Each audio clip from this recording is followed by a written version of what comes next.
Hello, everyone. Welcome to Critical Mass Healers Roundtable. Today, we are going to talk about grief as a pathway for healers.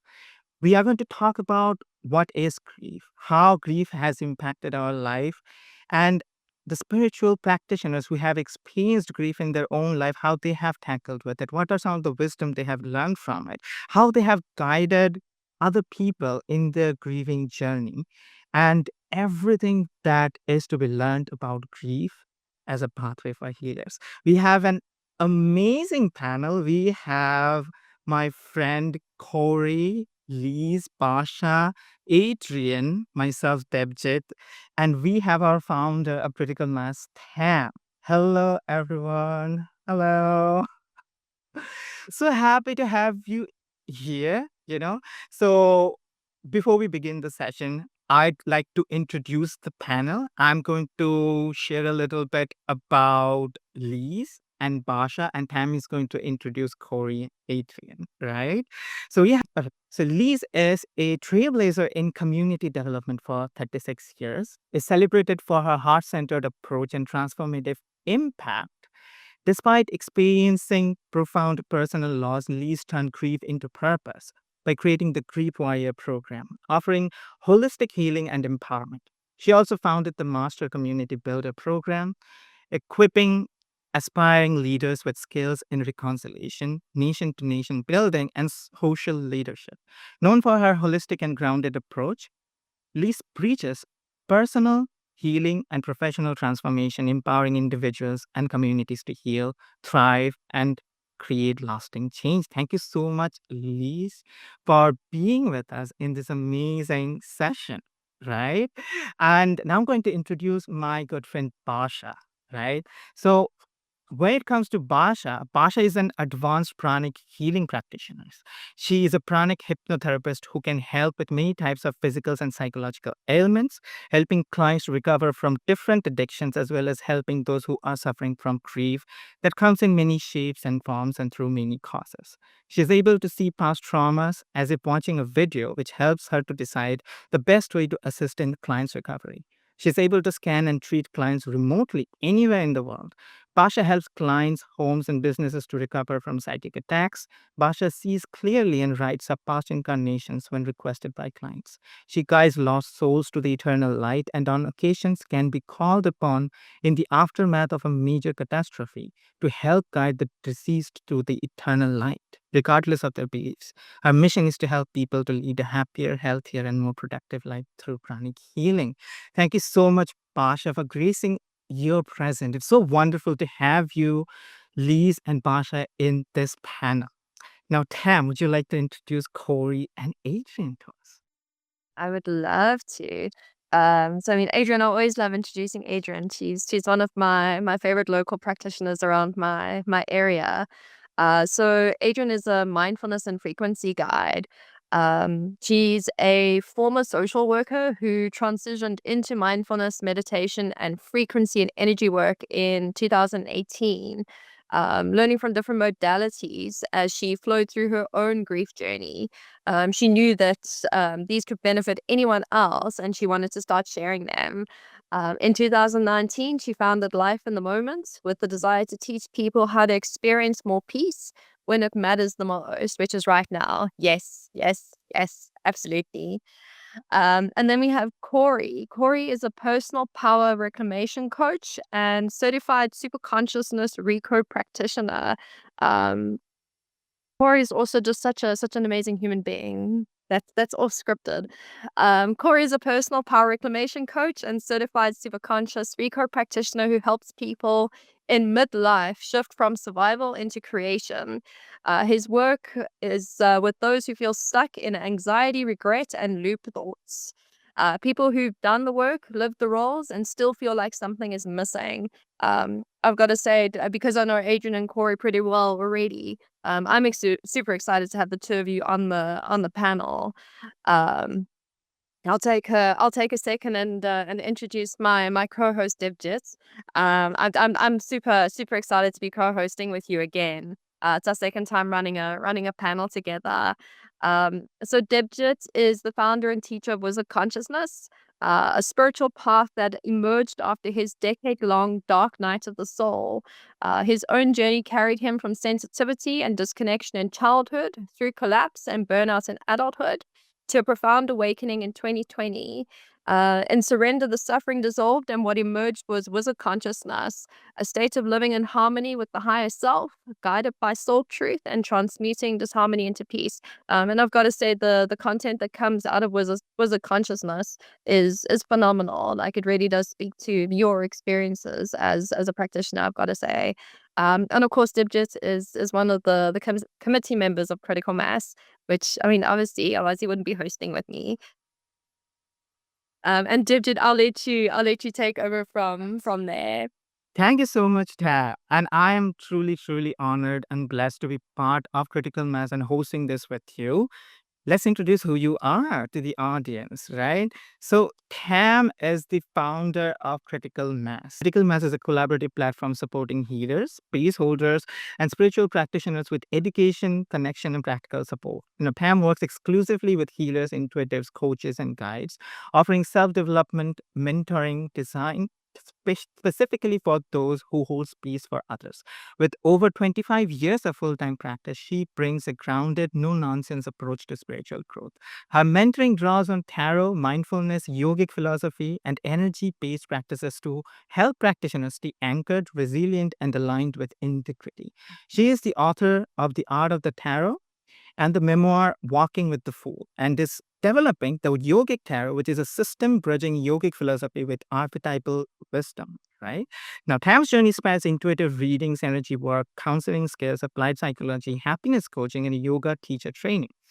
Having lived and worked in South Africa, Vietnam, and the US, she now focuses exclusively on mentoring practitioners navigating burnout, boundaries, identity, and the unseen emotional labor of spiritual service. Her mission is simple and yet profound: to support those who serve, helping them sustain their path without losing themselves. This is not bypassing our spiritual fluff. This is the real work of being a practitioner with integrity. I can tell you, Tam, like, what you do is deeply, deeply aligned with who I am and what I do too. I guess that is why we're all here. We are family. We are soul family here to discuss something with the broader soul family. So happy to have you guys here and so excited to begin the discussion. So, Tam, I would like you to start the discussion. You can go ask the first question. Let's begin.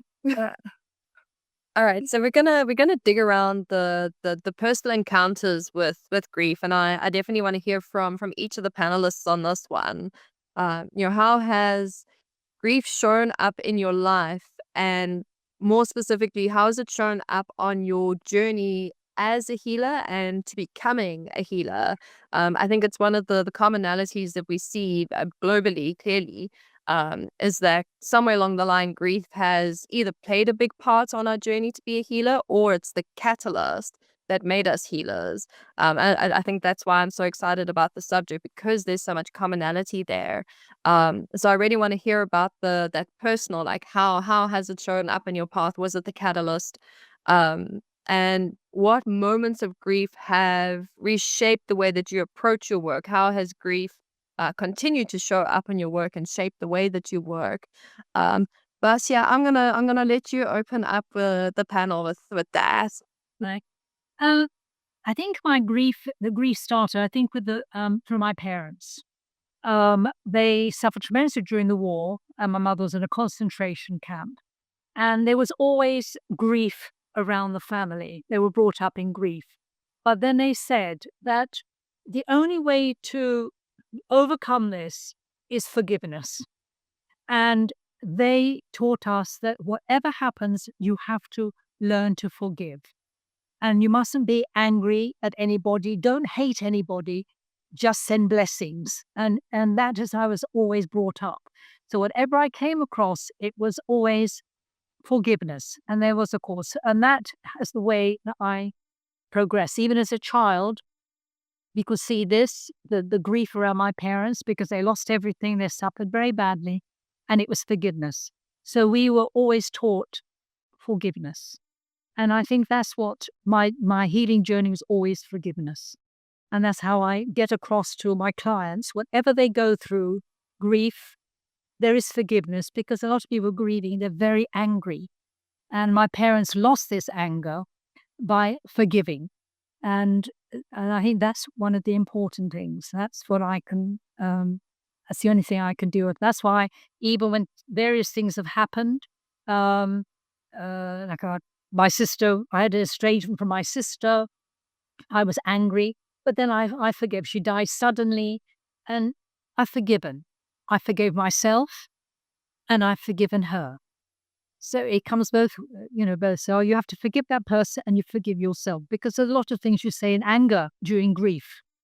And if you can't forgive, you become static. You cannot move ahead. So that is what I can say is forgiveness is very important. That's that's what I can share with you all. I love that, and I mean your story is powerful. I think war is one of the more glaring like this is grief. This is what grief can really look like. The extremities of grief. The repercussions of coming out of war and living with, the things like PTSD and all of that. And how do you navigate something like that? How do you navigate such a huge atrocity to humanity? And forgiveness. I believe there's Eastern philosophy that's I can't remember. I'm not gonna guess who quoted it, but um, that anger is you're only poisoning yourself. Like your anger doesn't do anything towards the person who's upset you. You're just like perpetuating the cycle within the self. And that forgiveness does go both ways, because there is, we're all connected, we're all one, and we all tango together. So it is that kind of, as much as the bulk of the atrocity came from the side, there is the parts that we played with inside that thing that we were experiencing. Mind blown by the power of that story. And that, like, what a way to open up this discussion. We're talking about very real things here. Uh, and I think your story is just incredibly powerful. Corey, I would love to hear from you on this. Thank you. Yes, and thank you, Bajia. I couldn't agree more with forgiveness as one of the foundational elements of working with the tool called grief. And I choose those words very carefully. My journey with grief, is loaded with betrayal, and it is loaded with that deep need of belonging. So as a light worker, energy worker, connected to spirit as a child, not understanding how powerful I was being then. I understand it now. I can speak to it eloquently now. But back then, I was always told, you're too big, you're too much, you're too bright, dim your light, you have to fit in. You're freaking people out. You're just too big, too much, too fast. So that's where it started with me. And I went into a 30-year career in big show business. I worked for one of the biggest ballet companies in the world, designing and building and touring the world. And even from that world, I was told, you're too big, you're too bright, you're too much. And so in order to fit in, I turned off my spirit. I turned off who I am. I turned off the gift that I know I came here to give. And that entered into, I love this, grief as a pathway. I want this so beautifully, but I can't, I'm not free to be me, And so I want to change my language from my tender human experience of grief, which of course is betrayal, separation, dismantling, right? So mine is grief as I've come to know it. From here, looking backwards, it's an interruption.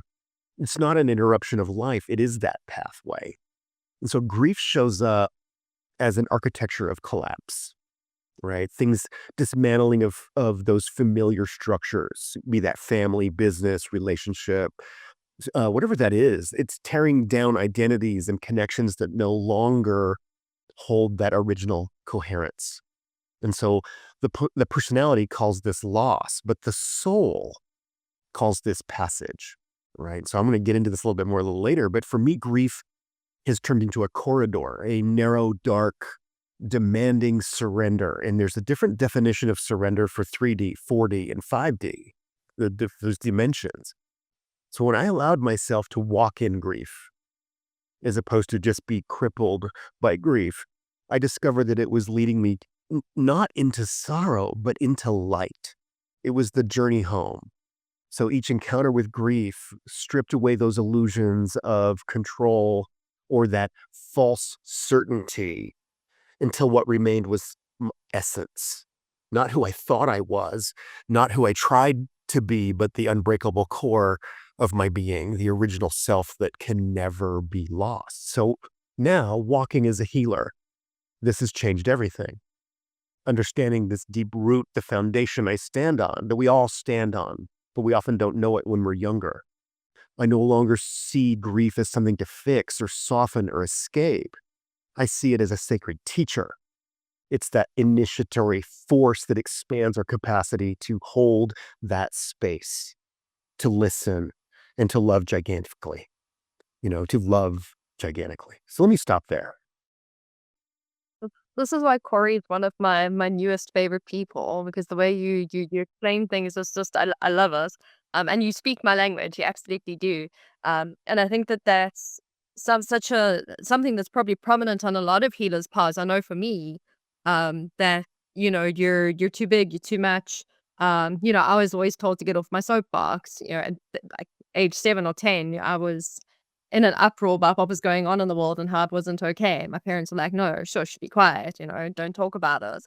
And for a lot of healers, we do get told to, sit down and be quiet, or what you do isn't real, or, it's woo, or it's nonsense, or, you can't think like that, or it's just in your head.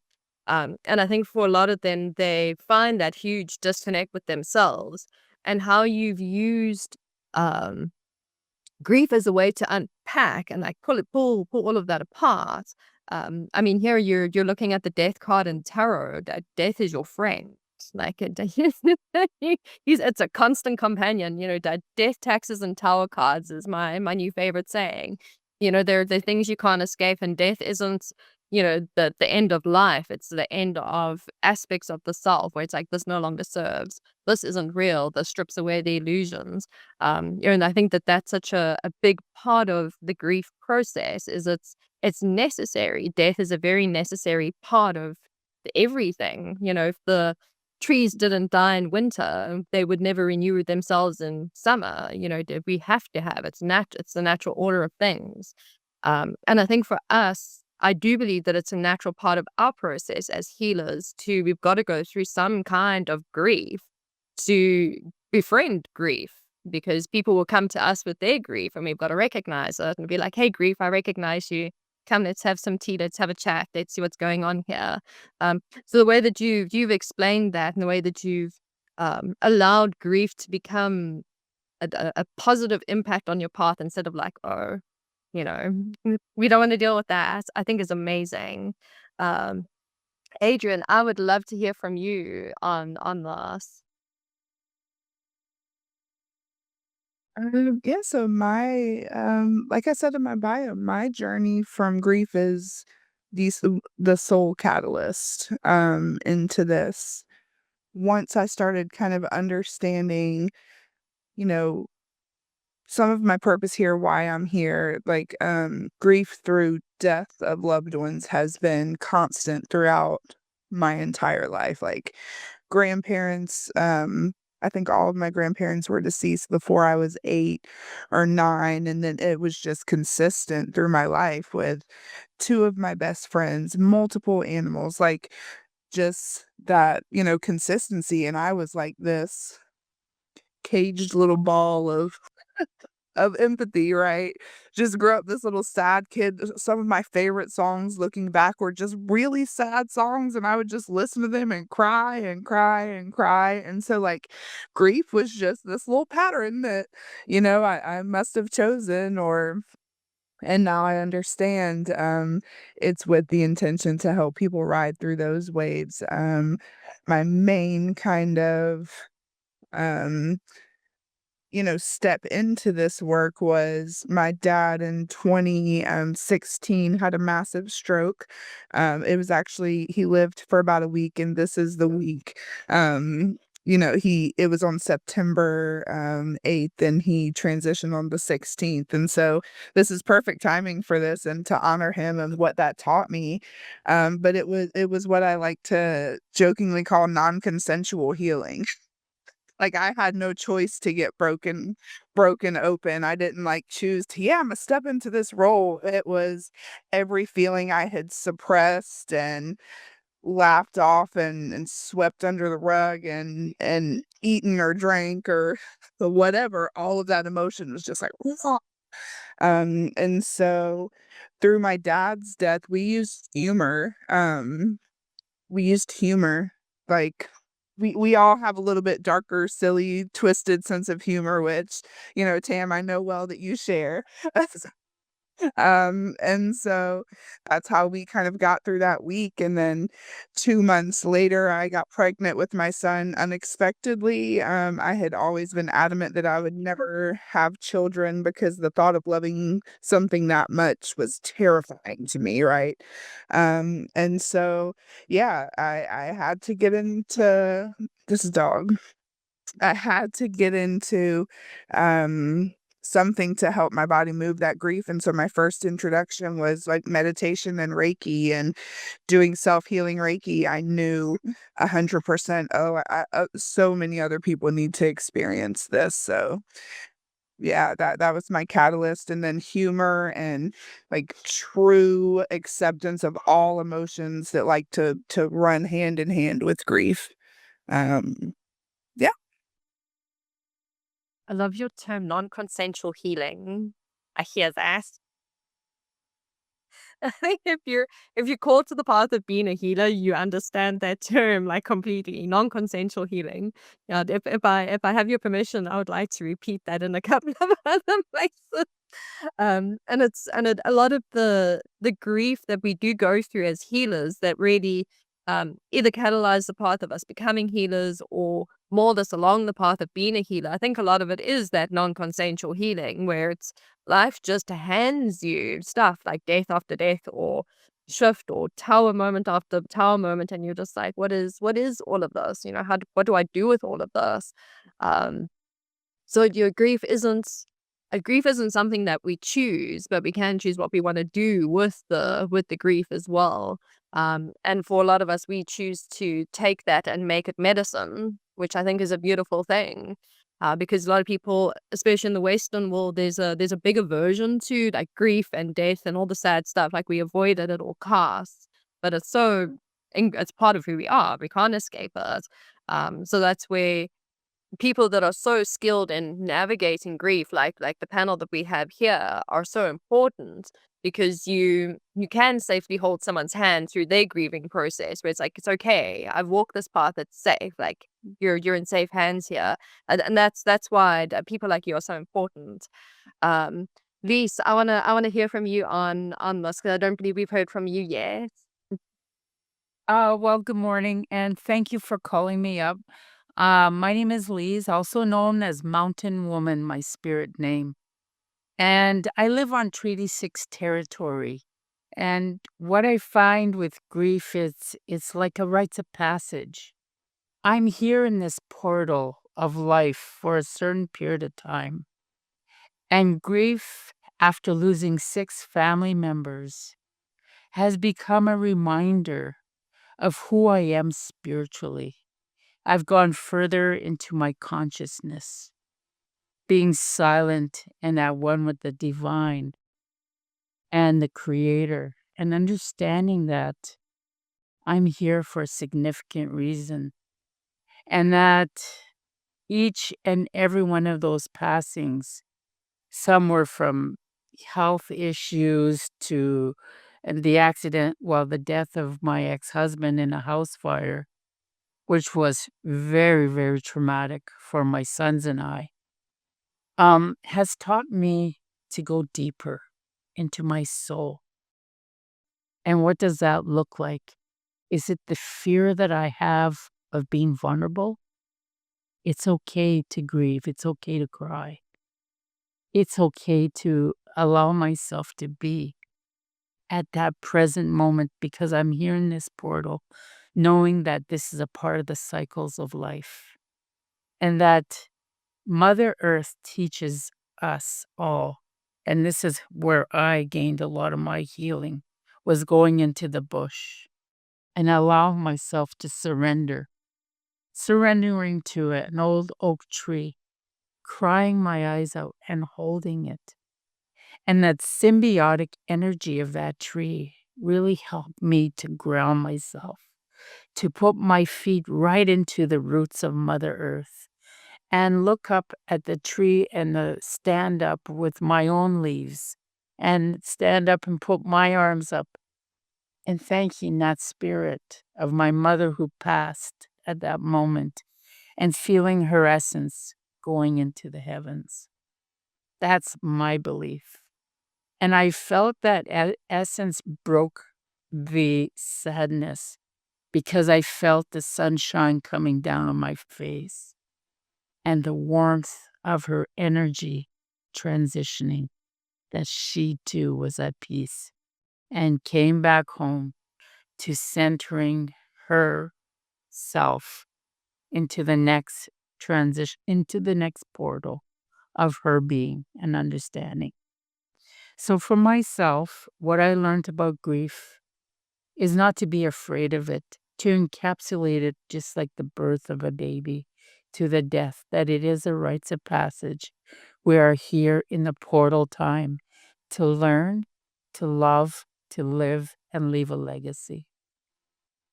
And that's what I find about how I was able to tap into the healing part of my journey.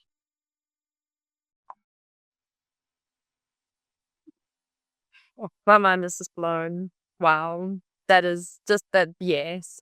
I mean, the what we've pulled from the panel just in the first few minutes of being here is nature. Yes.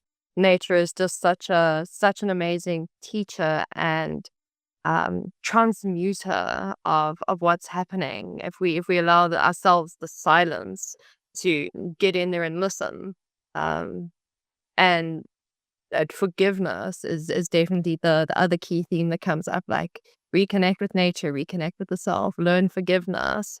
Um, Grief is absolutely a passageway, is definitely a common thing that's come up as well. Which will lead me to a quick little sidestep to the subject of some people call it shaman sickness. In traditional cultures, I know in a lot of African cultures, they talk about, if you're called to the path of being a healer, invariably you'll endure some sort of sickness or some kind of huge upheaval or a massive loss or a run of losses. Um, and I can see how, and for them in shaman sickness, it's supposed to be seen as a rite of passage. Um, so I just want to hear thoughts on, um, all of you have kind of had different experiences with grief. Your grief has looked very different and it's giving you different things, and your way out of grief has been different. I mean, Corey, yours is transmutation. Adrian, yours is shifting more into being lighter and humor and seeing the softer side of things. Um, so let's chat a little bit about shaman sickness and what that could look like on for you as a healer, and how that kind of has played out in your pathway. I'd like to carry on with you. You can keep going. you you've got my attention. You want me to speak? Yeah, go. Okay. Yeah. So, what reshaped me, like, in going into my healing? Um, well, the most difficult for me was when my mother was passing at the Calgary hospital, which was like 3 hours and minus, like, we had a terrible storm. It was COVID, and I couldn't say goodbye to her and be there while she was transitioning. It was the worst feeling ever to just be on a screen. And it really was difficult, and that suffering, it kind of like it taught me that to hold space with compassion for myself was so important. And they said that we couldn't have a funeral because there was only so many people allowed. Well, I took it upon myself to have my own funeral in my own home. And I thought to myself, there's no way that society is going to dictate to me how I'm going to memorialize my loved one because they put all these restrictions on us. And I said, who's creating all these dynamics? And it was myself because I had the power within myself to change that. And by writing, by creating, and and being at one with myself really helped me to tune into the healing component because I said to myself that love doesn't stop here. What I can do now is create a legacy tool. So I created a legacy book of my mom's life and I incorporated that, had all my siblings involved in sending me their pictures and such because we're 9 kids in the family. I've lost 6 family members now. So we were able to fill in those gaps. And by creating that legacy tool, it's like an heirloom in our family that we absolutely love and cherish. So this is a tool that's something that people can do right at home, that it creates compassion for one another. It's inclusionary and it's also fills that void of honoring that person's life by telling their story and having space for each one of those people to share their stories as well. So walking, not being there presently with my mom. However, by doing this exercise, seeing all these pictures and bringing it all together, I feel like I was honoring her in a great way that I felt very proud of after doing that piece of work. So that's something that I witnessed, and I felt that it really helped me to move beyond the sadness to all the happy memories and cherishing those because love never dies. It's amazing.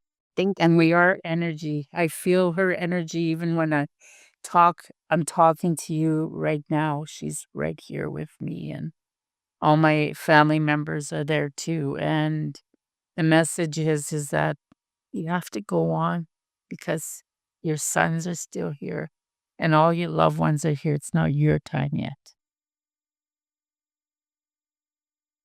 Next, that pops up the thing with when we do have losses, for those of us that do have a closer connection to the other side, um, I think for us that eases the grief in a way where it's like, oh, you haven't gone. I know for me when my brother passed, and we didn't know that he had passed, and he was trying to get my attention. He threw a pack of tarot cards at me to try and get my attention. He's the reason that I read tarot. Um, and I'm grateful that my brother and I have that capability to still have that connection, still have that bond, even though he's not physically here. I think that that's a beautiful part that comes with the grieving process, especially when it is associated with physical death, where you can find that hey, that connection isn't gone, that connection is still there. I think that does help to ease a lot of the process. Um, Bercia, I'd like to hear from you a little bit about the topic of shaman sickness and your thoughts on that as a healer and that being like a rite of passage for us. Well, I agree with Elisa that love never dies. And I never understood grief, I'll tell you, until, for example, somebody lost a goldfish or a hamster, and I understood what it meant to lose even a pet. So I got visions what to do, how to help them to over this grief regarding astronomy, stars, and things like that. But what I see about grief is um, people are frightened of what happens to their loved ones when they cross. And this is where I help people if they're in grief, and I help, and they're still attached to that person, and they're not allowing that person to actually cross to. So I can actually communicate with that soul, and the soul tells me what kind of ceremony they want, and I keep with the um tell the clients what they want and how they want to cross. Because I've had clients coming in and they've got their loved one who's been passed maybe several years. They walk in to the clinic with them, still attached to them. And it's very difficult for them to release that person. They said, well, if I release, I'll have no one. But I said, you always have one, because you always, no matter if that person is gone, you always have somebody to talk to. You can call for that person. You can have the person in the chair, your loved ones, and talk to that person. So it actually helps a lot. So when I do my crossing over, and it's so wonderful because they all cross over to the eternal a different way. And I usually do it on Zoom, where I've got a whole village that is involved. They were sitting there and I would tell them this and what they have to do. And it's a beautiful ceremony, so they can see. Same with an animal. I mean, for example, I lost our dog. We lost two. I lost one in January. We've had him 15 years, a rescue. And what I saw, it was just a wonderful to see this dog that was blind and deaf, and he was falling over. So we had to put him down because he said he was ready. When he was at the gate, all my old dog was there greeting him, and all little dogs were greeting him, running around, and he was like reborn. He was just, his hearing, his sight was there. He was so happy, and he would send me messages how happy he was, and he would sometimes come and jump on the bed, and I would say, oh, you've come back. And it was really, really lovely. And he's always there. So they're always there. You can call for them. And they're always happy. The pain has gone. And you feel them in yourself. It's like my mother, when she passed, she said, forget about the wonderful times we had. Don't forget to, just forget about the past. So if you have Christmas, when you have your first Christmas without me, have it as a normal Christmas celebration. If you have a celebration, as if I'm there, set a plate for me, and I always set a plate, an extra plate. We have the same celebrations, and it's so she's not forgotten. Birthdays or the party, we always have a candle, and I speak to her. We have you won't forget the person, but it's also if you've had anger, and as I said, it's forgiveness.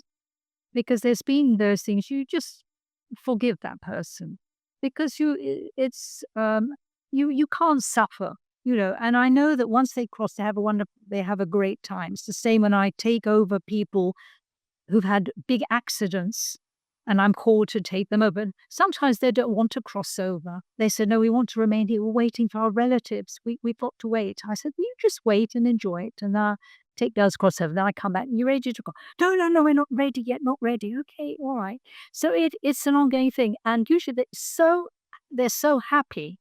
And then I talk, once the family knows that they're crossed well, and they're happy that they've gone to the other side in happiness, and the change in them, they're no longer in pain, they're smiling. And it actually helps the families to grieve. They've lost that fear, what's happened, and they feel, well, I'm still, it's my journey. Maybe when it's my time, I won't fear going. My family will be always there for me, and it's absolutely wonderful to see this, and I can see this so clearly. So I've helped so many people with grief. I mean, it's a silly thing, like somebody lost a doll, a child lost a doll. I've got a client whose dog was taken away from her as a child because her mother was angry. That is a form of grief. And then the client was, 60 years old, and she still remembers that dog that was taken away. So it's been a continuous grief.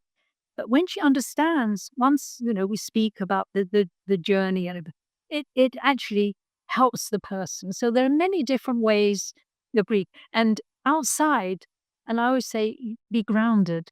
If you're really upset, hug a tree. Nature is so healing. And I say, well, don't hug a tree. Ask the energies from the tree. Go out in barefoot. Enjoy. Talk to the bees. Talk to nature. Talk to the flowers. They all understand because they've all got energies. So, I mean, I go out and I talk. I talk to nature. And I think, and as I said, it's so important. Nature, you just have to go out and just talk to nature. And nature is actually helps with grief as well, because you're sharing it with nature and nature understands. The divas of nature, all the different understands, even wherever you go. So, and it's really, it's a wonderful journey. I know it's a grief, but it's when you come and you can't release the person you've grieved. It's not healthy for you because you start getting sick. You start getting various sicknesses, and and you don't want that. You want to live for your children, your family, and that is important. So I love the way Lisa was talking. I thought that was very powerful. Your talk about everything. I really enjoyed that. I think it's extremely powerful. But I said, love never dies. Love never dies. And that is, I think that's a lovely way. Love never dies. So whatever you go through, love never dies. And whatever hardships you've gone through, there's always love. There's always love. There's always somebody there to love, and you love that person and you miss that person, but that person will always be with you. You can always talk to that person, and don't be embarrassed to actually talk to the person. Have it sitting. People say, well, why are you talking? It's nobody in the arm. I said, but I can see somebody in the armchair. I'm talking to that person, and you have a relief. And it's so important. I've had children that have perhaps been murdered, and they've come to me, and for them help them to cross, and then they come to me as a little cherub, and they come for love because they haven't had the love. Once they've got the love, then they cross. It's this love never dies, and you must give love, and that is so important, and that's all I can say. Love never dies. I think that's you've touched on two really important things there. Again, the reiteration of love never dies, and that I think most people fear death or forms of death. It's this is not going to be there anymore, or it's not going to, even if it is just death of an aspect of the self or death of an actual loved one. It's that this isn't going to be here anymore. So it's the fear of the loss, but if you look on at the other side, there is no loss. It's just a transformation or transmutation. It's a shifting energy from one thing into another. And I think that's where um, people that have got the gift of mediumship that can connect to the other side, they're valuable. They're valuable members of society because it does allow um, safe, comfortable spaces to connect with what you don't have physically there, because there is a bit of a disconnect, particularly in the Western world that I see with, there's a huge fear of death, and, there's a big detachment of like, oh, this person is here, they're gone, they don't exist. And we end up just getting stuck in the grief of the loss instead of just moving through the cycle, and growing through the cycle, the whole rite of passage thing. So I think the things that you touched on there are so important. Dibjit, I'm going to hand back to you. I know we want to chat about grief as a transformative force. So I'll let you take over for a bit. Thanks, Dan. I mean, this discussion has been just so deep already.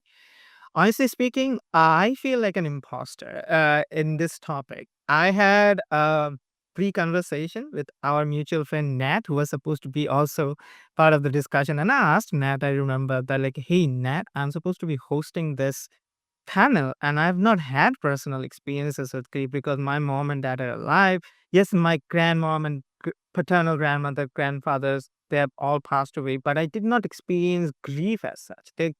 They passed away. I've seen their dead bodies right in front of me. I've experienced fear of death of myself, but I did not feel because they were in their old age. And I always thought, like, I have not experienced grief, like with death, right? So being part of this panel makes me feel somewhat like an imposter. But then again, I fear grief myself, because I love my mother, I love my dad. And I always fear that, oh, what will happen when that day comes? What will happen when that day comes? I've not had a pet yet, so I've not had grief on that areas yet.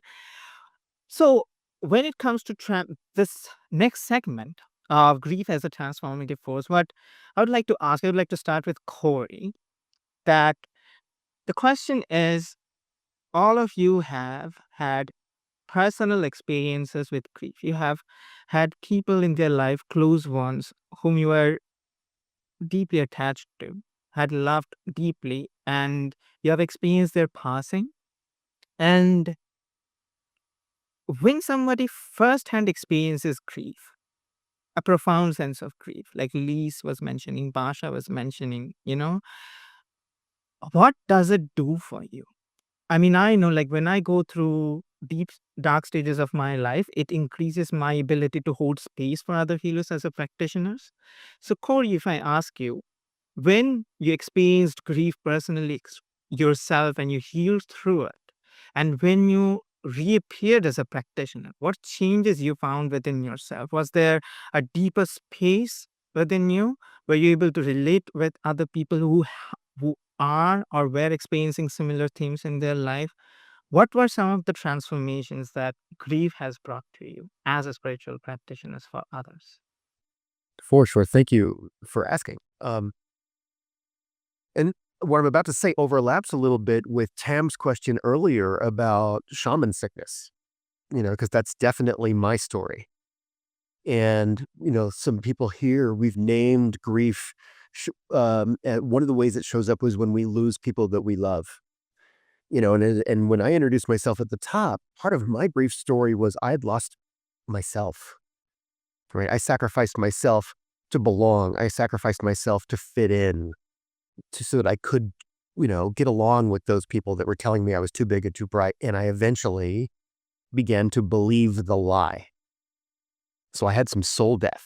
I lost my light. I lost my own creativity, and so at the same time, I always knew as a little kid that life coaching and healing and personal development were part of my world. I remember being like 7 years old and reading Richard Bach's Illusions for the first time, and my mom always playing Marianne Williamson and Angelus Arian cassettes in the car. And like I was raised in this world of possibility. But that calling to serve, that calling to help others, we can only take someone as far as we've gone ourselves, right? And so in my journey, that soul, I lost my soul. I lost my own light. I sacrificed so that I could belong to people who couldn't see me in the first place, right? So in that journey, of destitute, I became very ill, and part of my story is I became HIV positive, even though I'd had an HIV negative test. And so for 2 years, I became more and more and more sick. And all of my doctors thought, oh, you're not HIV positive. We can't figure out why you're sick.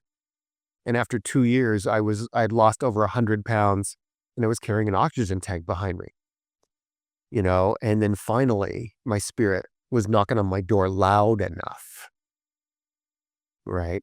My spirit had been knocking the whole time, but finally it knocked loud enough for me to look at things differently, right? And so then I went, oh my God. So the day I figured it out that I was actually HIV positive, that was not bad news. That was amazing news. I knew just what to do. 1 pill a day. I'm undetectable. And it removed all of the fears of relationship and what it is to be gay in the world and all of these things. It unlocked that door for me. But that was day one of what came next. Because then I said, okay, I got to leave show business. This is not for me. But I didn't have a plan. I didn't know where I was going to go next. I had not dreamt a different outcome. I thought, oh, I'm touring the world with one of the biggest ballet companies in the world. I've got it made. But it was good for a minute, but not forever. And I realized I didn't have dream work. I hadn't done my dream work. And this is something I work in my conversations with my clients in my personal practice all the time. Is that grief, loss creates destruction of something that needs to be dismantled. Although that a first impact of grief doesn't feel that way. Like, oh my God, something sacred was taken from me. And in the journey of grief as a pathway, what I've since learned is that when we first are in that sense of destruction, or that the betrayal or the loss or the unbelievable emotional impact of my love story was threatened, right? Because grief is a fierce measure of your ability to love gigantically. There's something in your love story that has been violated. There's something in your love story that is no longer in alignment. It's oh. And so we're looking out, a solution, a remedy, a connection, take a course, listen to a podcast, go to a workshop, get a certification, read a book. But if it doesn't resonate, we start over. And so I want to come back. I mentioned this in the very beginning, like the three assumptions of grief with the third dimension, fourth dimension, fifth dimension. In that third D, the 3D, the world is in a 3D mindset, a victim mindset right now. And when the world happens to you and you have grief, it feels like the world happened as an attack on you.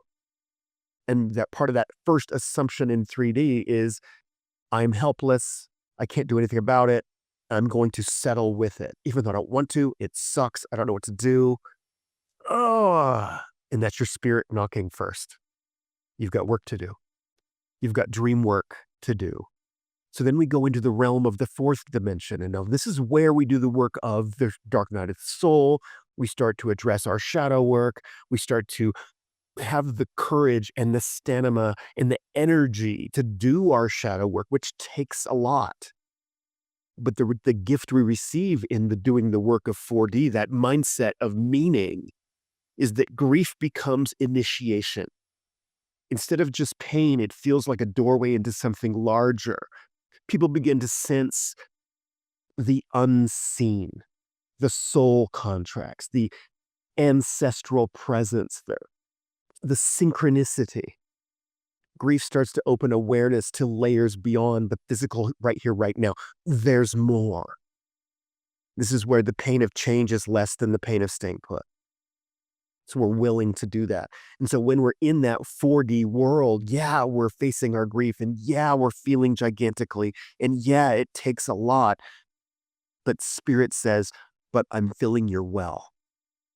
You don't know what it is yet, but you have a faith that there's more. There's got to be more. When I choose life, life chooses me. I don't know how, but I know how I want to feel. And that's the work of the fourth dimension. Ritual, ceremony, symbolic acts often arise here. I'm going to make an altar. I'm going to find a ritual or a shaman or a methodology or a standard operating procedure that resonates with me in my tender hurting self because it fills my well so I can continue to do the work of grief. And then we arrive into the fifth dimension of grief, which is the mindset of unity. In the fifth dimension, grief is understood as a transmutation of form. It is part of the path. Nothing real is lost, just like Bhaja and Lise have said, love never dies. It's only transformed. So the sorrow of grief is not bypassed. We're not taking it for granted. We're reframing it. So grief is a recalibration of that very love. It is it's returning us to that unity of consciousness of who we've always been. We come here as little spirits to forget, to have a human experience so that we suffer. I don't feel worthy. I'm not good enough. I'm not perfect. I'm not capable. I'm not significant. I'm not enough. I'm not safe. Every human works on this. There's no immunity to this lesson of life. Grief is one of those. If I'm feeling grief, I must be broken, so I have to fix myself. But what if you're not broken? What if it's just the steps of the journey? So this is where grief evolves, it becomes gratitude. This is where the focus shifts from absence to presence. Love never dies. It's the essence of what love remains encoded in light, eternally accessible. So here, grief is not resisted, but it's honored as a sacred force that strips away the illusions, the collusions with others. And it brings us back to the coherence of why we came here as humans, or as spirits, to have that human experience. We come here to forget, to be challenged, to suffer, to grieve, to understand our emotions so that we can remember that we are that spirit having a human experience. We take our power back. So let me put the feather back with that. Wow, that was amazing. Thank you so much for putting it so eloquently, and the different dimensions of grief healing, you know, like how when we're in the victim stage, it feels like an attack, but rather we start understanding that we are actually not broken. Rather, grief is like part of the human experience that is supposed to be happening with us, that is part and parcel of the journey that we are here for. That brings me to something very interesting that I would like to ask Adrian. You know, right? Like Corey mentioned something very interesting, that what if when we think like we are experiencing grief in our life, somebody passed away, or it need not always be about somebody passing away. Like Corey mentioned, he experienced him losing himself. For me, I remember many times I've experienced that if I do something that is not aligned with me, which always many times we make mistakes and make those misaligned choices, a part of me I lose, which I have to get back, right?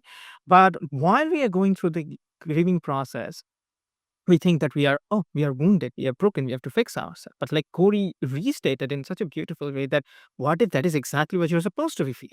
What if there's nothing wrong with you? What if this is exactly what you are supposed to be going through? That changes the whole dynamics, right? So understanding that, Adrian, have you experienced something like I've heard from my girlfriend, like who had experienced the passing of one of our relative, I think, an aunt or something, many years back. And she did not experience the grieving until she was going through her dark night of the soul. And when she said, like, oh, now I am called to grieve. Have you experienced people who did not grieve or were blocked from grieving? Like Corey mentioned, grieving is part of the healing journey. Some people cannot grieve for some reason, for many reasons. I've known these people. Have you experienced something like that? You have experiences, and what do you have to say about them and that particular dynamic of grieving? Definitely. I've experienced that. You know, I mentioned my dad's transition just breaking me open, right? And before that, I was bound and I hadn't processed any of the grief I had ever really experienced. I had just kept packing it in, and using that grief like a little cushion, right, to try to ward off the rest of the world, because like I can't I can't experience that anymore. Um, and I've worked with people who do that. And again, we can circle that back to Tim's question about shaman sickness. That's exactly that swallowing of that grief for so long is exactly why my body went through what it went through. I had um an experience with a massive mold issue at my house, which in that process learned the spiritual correlation between grief and mold, and rage and mold. And so yeah, that sent my body holding that grief back. My body lost its ability to protect itself. And so that morphed into some autoimmune imbalance. And I was so bound. My body was too focused on doing that, and mycotoxins and Lyme and different autoimmune stuff was just bing, bing, bing. And so it was exactly what happened, and what I've seen happen with so many people. And like y'all are talking about, it broke me down to be like, okay. And I had a moment one day sitting on my front porch where I was in big time autoimmune distress. I was not making it any better by soothing myself with plenty of alcohol.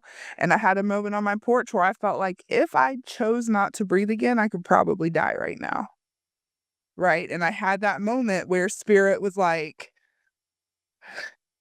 yes or no. And I was like, well, of course I want to live. And spirit was like, well, you're not really acting like it. There are some expletive words in there because that's my relationship with the universe, but you're not really acting like it. So if you actually want to live, like, start thanking your body, realize what your body's been holding on to and holding in a cage for so long, and like have some grace with yourself, you know what I mean? And so yeah, that was like that moment of breaking down so I could be like, "Oh yeah, I do want to be here. Oh yeah, there is so much beauty in grief, and there is so much beauty in loving something that much that it hurts that deeply when it's gone, or the grief of watching the world with a soft heart and all the madness happening in the world." And Debjit, you mentioned not experiencing grief personally, but the grief of the world right now is enough to impact any person who's never known a single person to die or never lost something they really love. Like, that's enough weight happening right now that we all need to have tools to try to move through that a little bit easier. And which, I think is why a lot of the world is in that autoimmune distress, or that, you know, that mental health distress, or it's all caged and tight and bound. And yeah. Thank you so much, Adrian, for sharing. I mean, this makes so much sense that grief is not just an emotion, it's an energetic situation. And when we are not able to handle that energetic situation, it creates all sorts of imbalances in our body, like you mentioned. It creates health situations in turn. I think a lot of our panels would have experienced this with their clients, with themselves, how powerful grief is as an energy that needs to be transmuted because it's big energy. Like the very fact that we fear grief, like I fear grief, tells me that, it's big energy. The attachment that we had with the person, our deep, deep shadow of like how much we needed their presence, how much we were receiving from them, shows us how much we are ungrounded, that we do not give ourselves the love. We do not feel ourselves to be enough, that we can let them go and say that, okay, I'll be okay. I'll be okay. You know? That attachment, I think, I've not had personal experience with grief, but I always feel that it is at the heart of it. Yes, Corey would like to share something. Yes. Yeah, I just wanted to add to what you're saying here. And when spirit knocks on your door, the first knocking is usually very quiet and soft. And it's always at the back door, not the front door, because it's that familiar. But when we've got our blinders on and where our ego is raging about what we believe to be true or right in that moment, and spirit's not being heard, then spirit knocks louder. And then it becomes difficult. It becomes discomfort. And if we still ignore it, then it knocks louder. Then it becomes tension. Tension. The beauty about tension is, from a scientific point of view, is tension seeks resolution. All tension, creative tension or destructive tension, it seeks rest.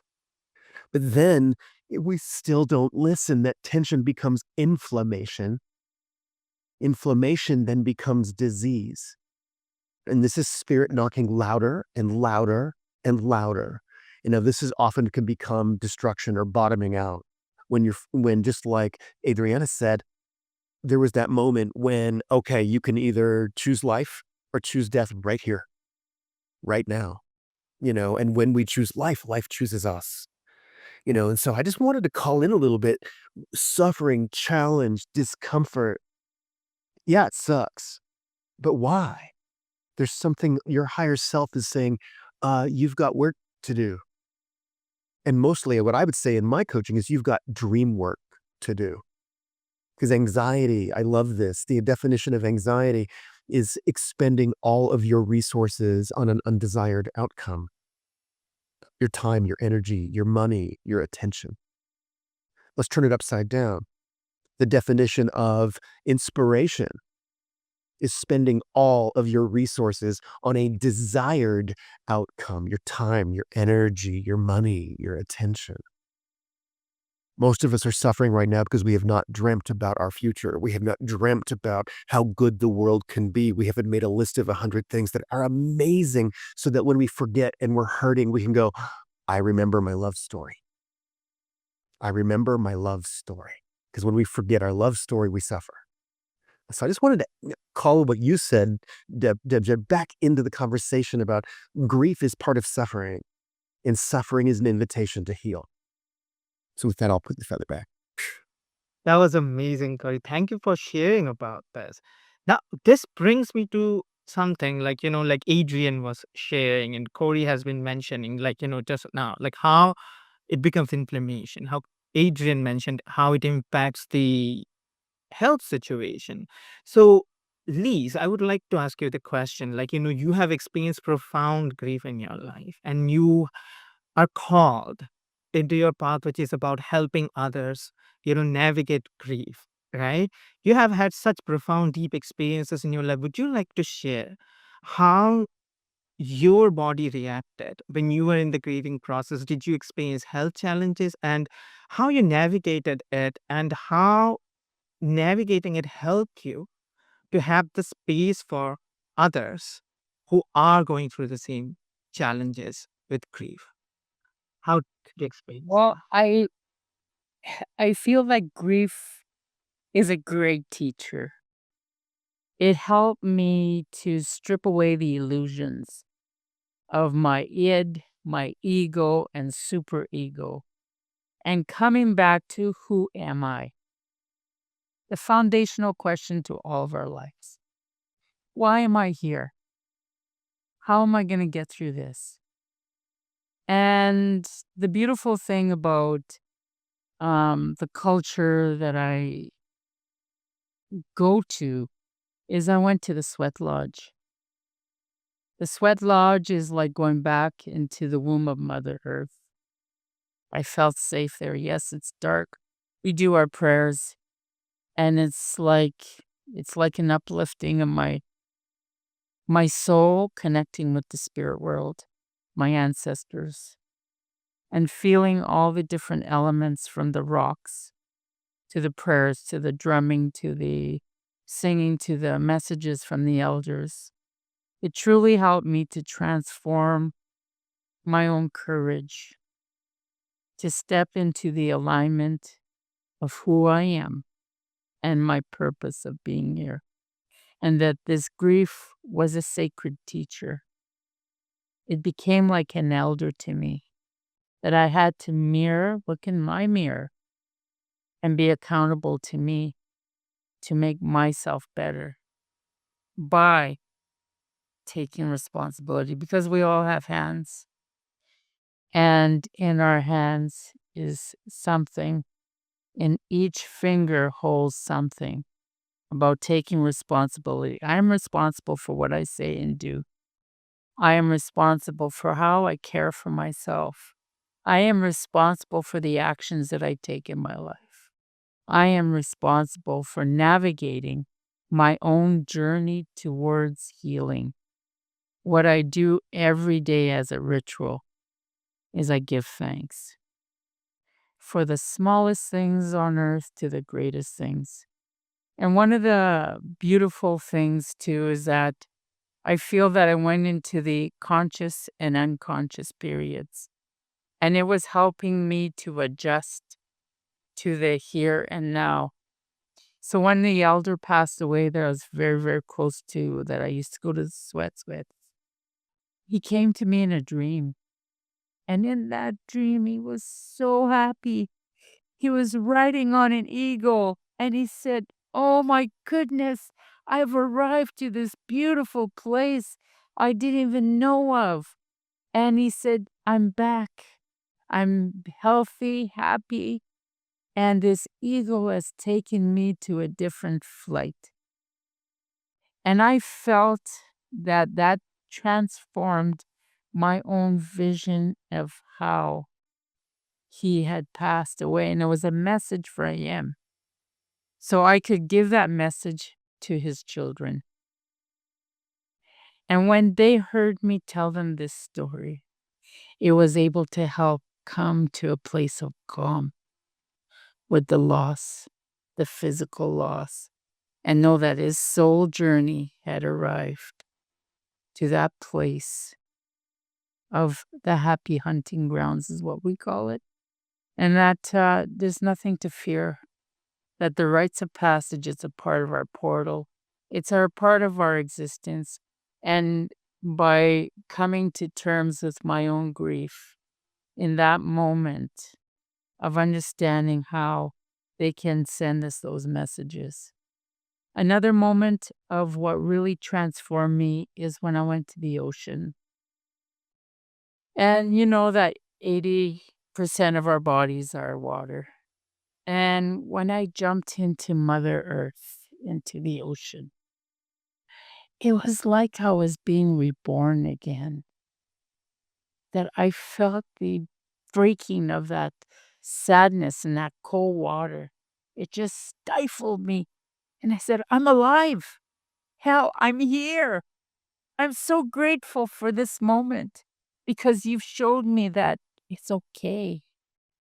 It's okay to be happy and to go into the waves of water and understand that that water is healing me and talking to me. The air is bringing air to my lungs and it's healing me every moment, even in the moments that I see each and every one of you, that you are my gift today. I am here on purpose in this moment, here and now. And I feel that those are the most foundational, important things about life, that we complicate things so much that we have to go back to the simplicity of why am I here and who am I, and ground ourselves into Mother Earth. Because our Mother Earth teaches us every season that it too purges. It has to go this cycle of sleeping for a while, especially in our winters, and then it comes back to reborn so that we can have all the things from Mother Earth, like the food, to help to sustain each and every one of us. So we too have to purge. And when we strip away the illusions of what is and what isn't, brings us to the foundation of just being. It's okay. We'll get through this together. And I look in the mirror and I say, yes, I see you. And Lise, I do love you. You were born from your parents. They brought you here, or you chose them for a reason, for your purpose. It's your life, and you have a mission to fulfill. It's not their mission, it's your mission. So I was able to rebuild up my own purpose once again. And that's why I created the Grief Warrior program. Because if I didn't go through all these experiences as gifts to what I needed to align to, I would never even be speaking here today. So there's a reason for everything. And I feel that that was a long answer about the philosophical reason as to why I'm here now. And I'm able to transform all that pain into my mission and my purpose. Because each and every one of those loved ones would not want me to be a hostage in losing them. Jailing myself because of a loss and losing years upon years is not what I was meant to do here. So using all the elements of the Mother Earth, the different ceremonies. When my mother passed away because we couldn't have a funeral, I made her a spirit plate. I cooked her favorite foods. What I did was I spirit plate. I made her food that she loved and I fed her spirit. I offered it to the fire. And by doing that,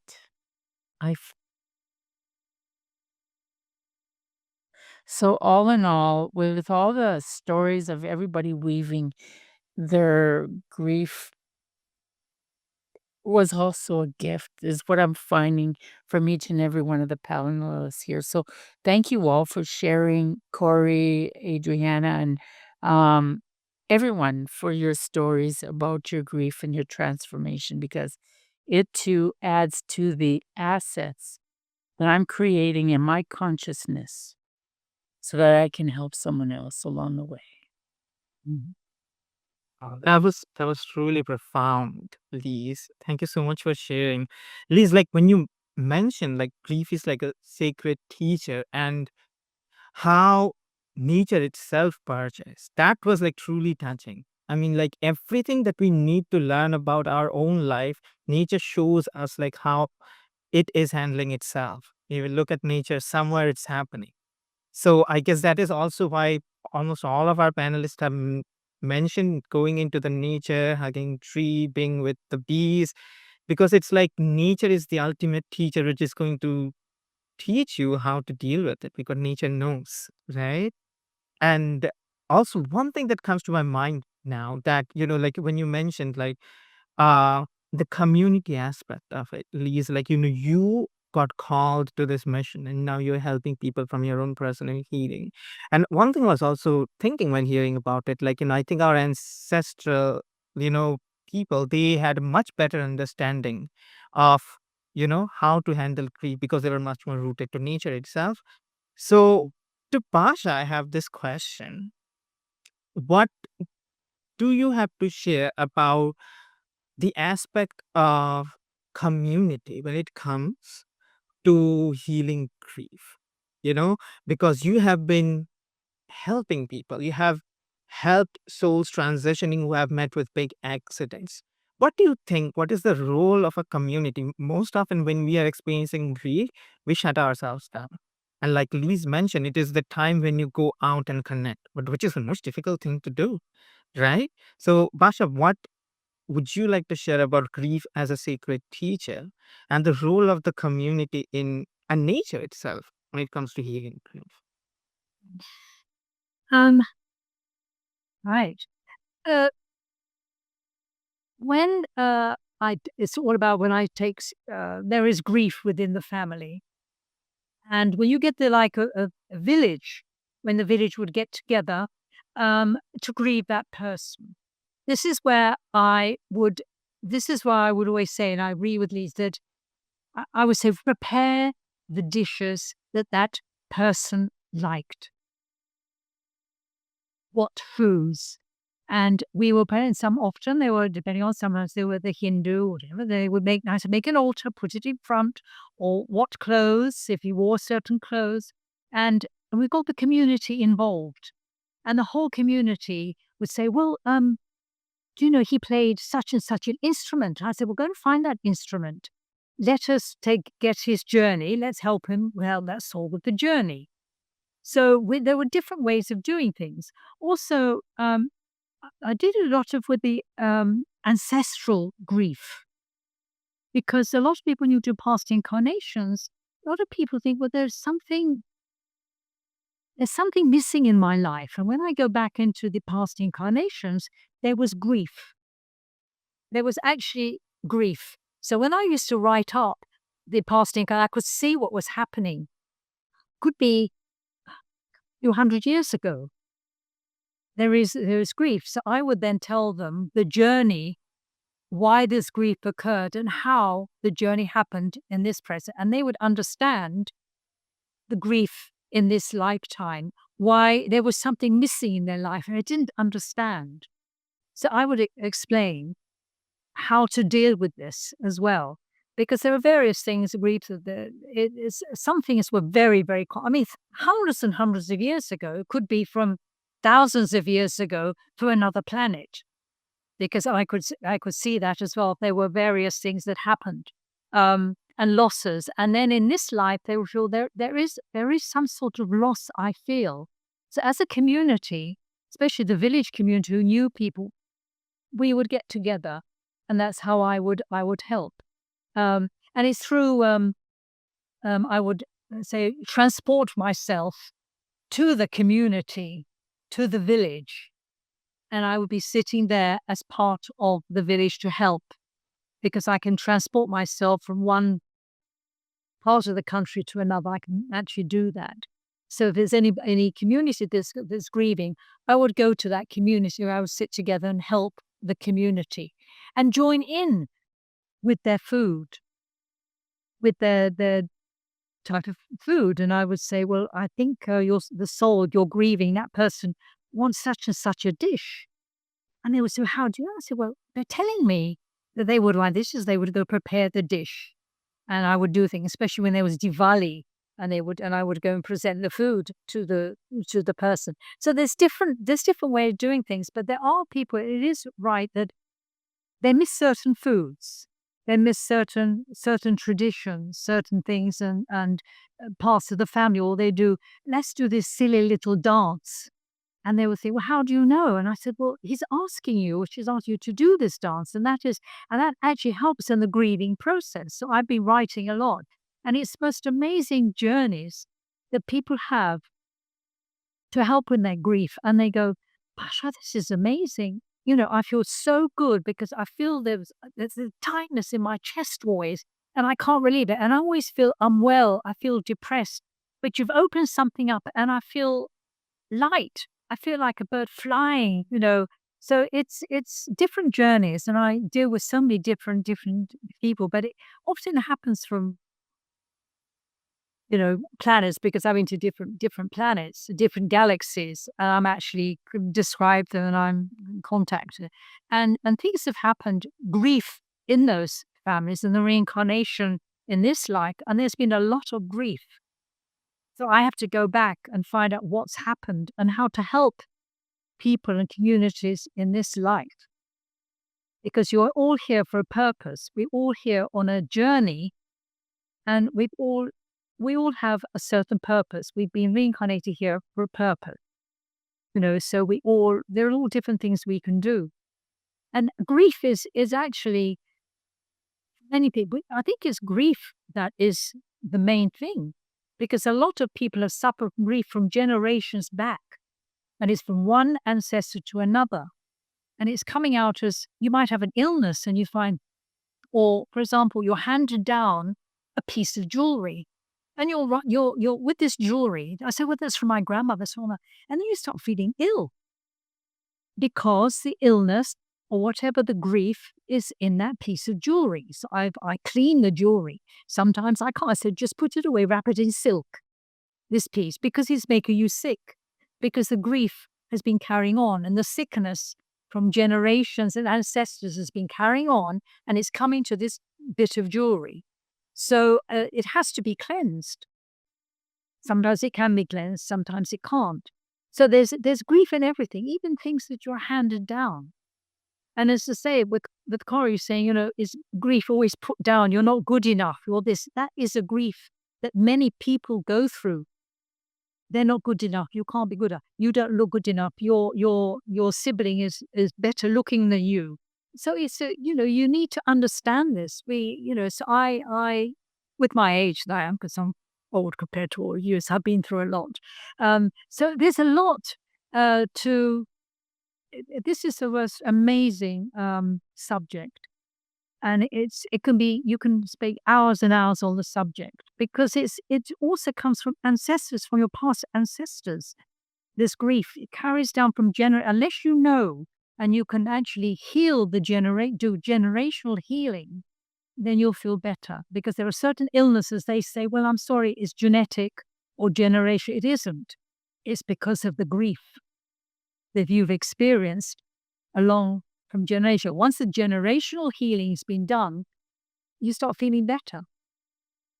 So there are a lot of illnesses that you have, and doctors say, well, this is genetic. No, it's generational, from generational grief. So because I can see that. So it's a very interesting subject, and it's wonderful that everybody has, and it's nature. And I say, love is everywhere. You just have to, nature is important. Nature's the great healer.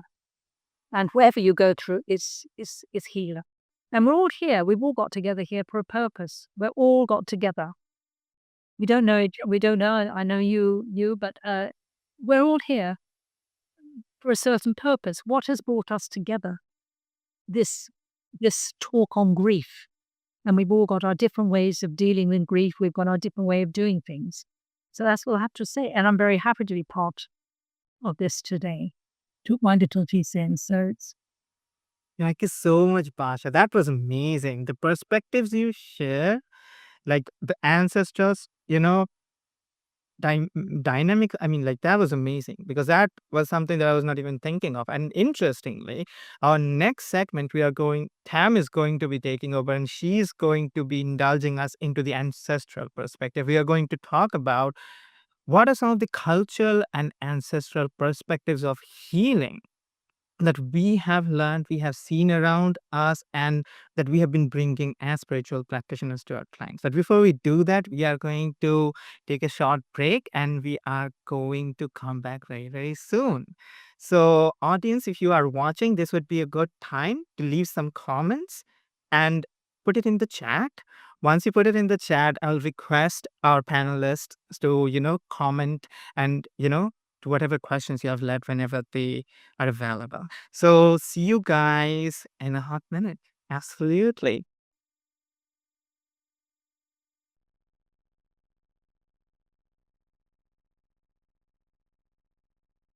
Hello, everyone. We are back again to the next segment of this discussion on grief as a pathway for healers. We have had an amazing, amazing conversation. Now, moving forward, we are going to talk about the ancestral aspect. So, Tam, would you like to move forward with the next segment? I would. Yeah, because I think we're predominantly we're Western based. I mean, my country's Westernized, so I have got a mix in my home country, South Africa, of Western culture and Western mindset, but there is still a lot of traditional roots that sit there. And for me, growing up, I definitely see a big difference in how the Western world manages and deals with grief and loss and death and suffering in general, and how your more rooted traditional cultures that do have that connection to Mother Earth and the natural rhythms of life and the different cycles. Where death is not a devastation, death is, as we mentioned multiple times here, it's a rite of passage. It's the next step into the next stage in life, whether that's a physical death or death of a aspect of the self or loss of something close to you, or someone moves away. So grief comes in different ways and forms. But I've definitely seen a big difference in how the West seems to really struggle with processing death. Like we've kind of lost our um mechanisms to manage and process death and grief efficiently. Um, and at least you fascinate me quite a lot, because you talk about the sweat lodge and having elders.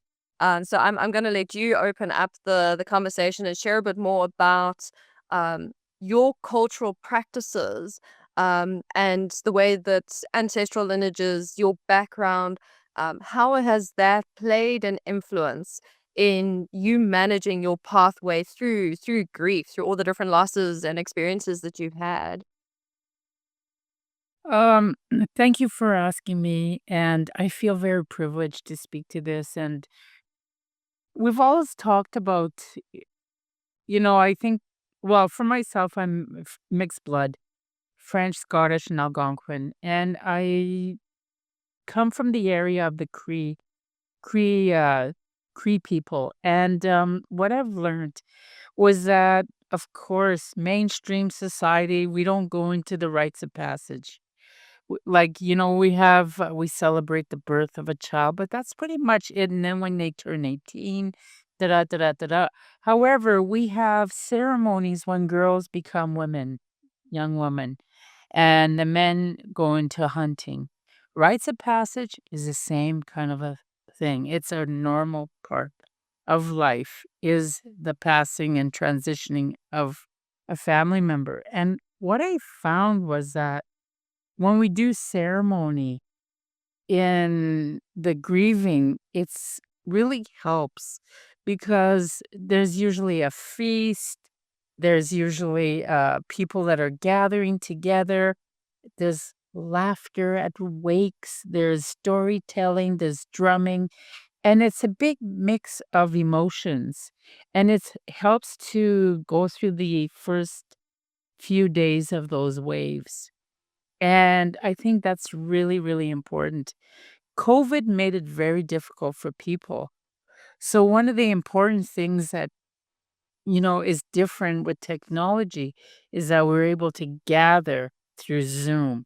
So that's a new culture in itself, is a technological kind of like era as well.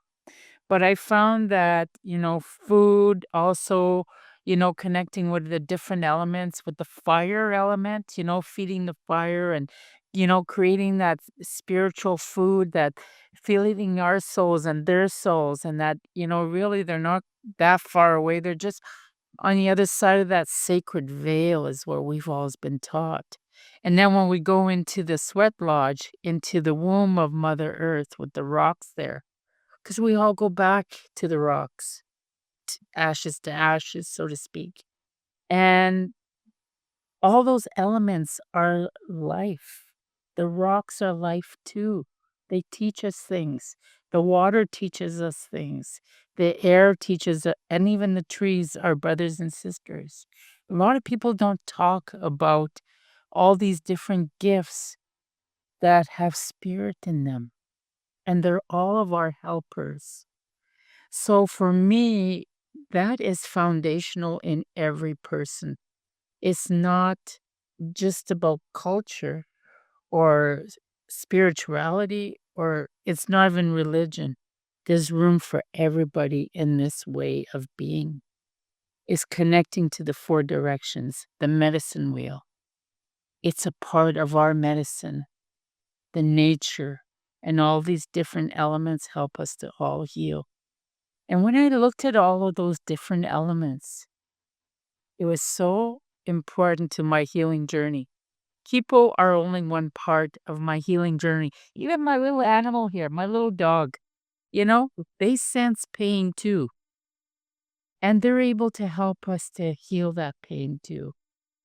And even when a person's going through grief, we tell them to hold onto a rock or a stick. Feel that energy.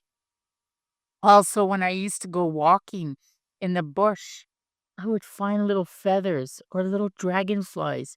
Sometimes you'd even find a dime on the ground. And I know that those are spirits connecting to me. My ancestors are sending me messages. They're affirming that they are with me. Also, I used to have blue jays. They used to come all the time in my backyard. After my mom passed away, I had 3 or 4 of them show up. So it's interesting how all of these different elements are there. And if we truly listen and tune in, our soul is a mirror to those elements. It's such a beautiful way to put it. Um, and I think that for a lot of society, we have lost the ritual that comes with things like grief and loss and death. It's just this, oh, this is awful, this is devastating, this is so sad. We lose the ritual aspect to it. I think that's where we've lost the rite of passage that comes with moving from one thing to the other. We have to transition in life, and otherwise we're just stuck. We need to have grief. We need to have these processes. I think you've just shared that in such a beautiful way, and it definitely shows the kind of where the disconnects in westernized society is coming in. We've lost the ritual. We've lost the true meaning of what grief is. It's not something to be feared or hated or be anxious about. It's something to invite in and befriend and make a part of yourself, because it is. We are nature. We're of nature. And we are cyclical, just like nature. And nature, I mean, can you imagine if the oak tree was like, I'm not going to shed my leaves this year because I'm too scared to let them go? We would be like, what are you doing? That's not normal. But yet for us, grief is not normal. And I think the way that you've explained that really just um, puts the beauty in something that a lot of society is like, oh no, I have an aversion to that. Thank you for that share. Uh, Corey, I'm gonna open up to you next to chat about um cultured, ancestral. What practices have you leaned into to help you through your processes? Yes, thank you, thank you. I'm most excited about this right now. Lisa, thank you so much for your wisdom and heritage and the ceremony that is coming into our conversation. Um, how do we live ceremonially? I think it's a big part of our healing journey. And I love how a ceremony is a stack of rituals, a ritual of breath, a ritual of acknowledgement, a ritual of asking for what we need. So how do we live ceremonially? Sometimes that's our daily non-negotiables, my morning routine, my writing, my pages, my meditation, my claiming of who I'm becoming more powerfully than the acknowledgement of who I was, right? Um, this is such an important part of the work that I do for myself as well as with my tribe is when we're living in well, okay, let me start here. One of my passions always, in college, I have a minor in cultural anthropology. And part of that passion is understanding as humans, no matter what language we speak or what country come from or what time or era, where are we the same? We live in a world that focuses on difference and separation. And so my curiosity, ever since I was little, is like, wait a minute, you're different than me. Therefore, I need you and you need me. Right. And that's very different than like in America, we're villainizing, diversity, equality, and inclusion, which is like ludicrous in my mind. That's what we need the most right now. So studying cultural anthropology, one of my heroes and mentors, she's now passed away, cultural anthropologist and folklorist, Angeles Arian. And if you're not familiar with her books and her work, please look her up. She's unbelievable. And I come to this, in my own journey of ceremony. I live in Utah where the Ute Indians. I have a place in New Mexico right by the Zuni Reservation. Um, and I have a lot of Native American influence of spirituality in my world. And then in my own healing journey, I was attracted to doing plant medicine ceremonies with psilocybin, with ayahuasca, with ketamine, with all these different entheogens. And I love entheogen because entheo is above, gen is God or creator. These are the medicines that are available to us now to help us break out of our locked mindset. Our neuroplasticity and our epigenetics opens to possibility. We soften. And the great thing about plant medicines is that they teach us that we do not need them. They help us wake up to go back out into the world. So in ceremony, part of my training is like timeline therapy and past life regression and hypnotherapy. These are important because they help us rewrite the stories that we're using in our mind to explain our experience. So when we change our story, we can change our experience. And that's what we're doing here. It's like grief is not happening to you. It's the tool that you're using, right? And so from that ancestral point of view, this is directly from the work of Angeles Arian, which is indigenous wisdom throughout the cultures, throughout the tribes of all countries and continents. What do we all have in common is we have ancestors. That's a big one. And so in ancestral work, like I'm going to pray right now and I'm going to ask for one of my ancestors to come forward with wisdom or medicine that helps me now. So in this work, one of the examples that Angelus teaches is that in that prayer, let's ask on the right side of you to call in a male ancestor, and on the left side of you to call in a female ancestor, the ones that are relevant to your question. And then at your feet are all of the other ancestors that are influenced or sharing now.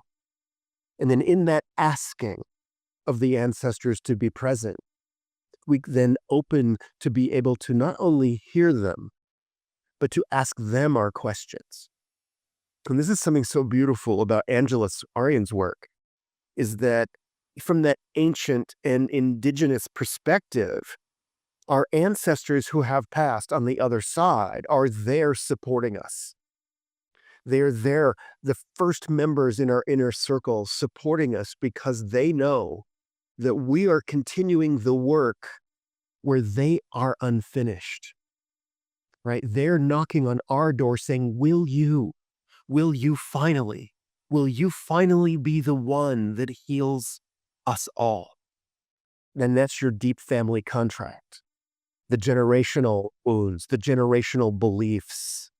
Like most of us today are living in our beliefs that we inherited from our parents and grandparents, beliefs that started 7 or 10 generations ago. It don't make sense in our modern world now, but we're still operating by those old ancient beliefs, and they appear as pain and they appear as difficulty, which is our spirit knocking at the door saying, you've got work to do. You've got work to do. And so in ceremony, timeline therapy, in imagination work, where we can say, all right, let's call in that new version of you, who you are becoming. When we live in a world that tells us not to dream about our future so that we go home overwhelmed and do nothing, right? Whatever empire is rising, be that political or religious or relational, the power that's rising doesn't want us to think for ourselves. They want us to be guilty and give us their money. That's not a good or bad thing. That's a structure that has created the earth as we know it. That's okay, but there's more. There's more. So in ancestral work, like I remember not just maybe a month or two ago, I was doing some deep meditation work. My mom's side of the family has a lot of wounding and a lot of difficulty. And I was working on manifestation and abundance in my own story. And my great-great-grandfather on my mother's side showed up as a hero and a leader in my world, in my spiritual world. But the story that I know from my mother is that he was a bad man. So part of me was like, whoa, wait, whoa. And then it was like, wait a second, that's not my story. That story of Grandpa Gossett as a bad man was relevant to those people in his inner circle, and maybe my grandfather, my great-grandfather, in their world, but that's not the story I'm walking. And then great-grandpa Gossett showed up and said, okay, you're asking about abundance, and he was a very wealthy man. And he said, okay, Corey, you asked, come join me on my porch. And now I have a relationship with this spirit version of my great-great-grandfather. Ancestor work, wisdom work, and in timeline therapy, I love this work so much because it's imagination, it's intuition, where we can say, all right, let's not only go back and do a known version, let's do inner child work. Let's go back and find our wounded 6-year-old and invite them to sit on our lap and do the work. But we can also go to ancestral work. We can also go to that future version of ourselves. What about you? The struggles and the dreams you're working on today that you do not have yet.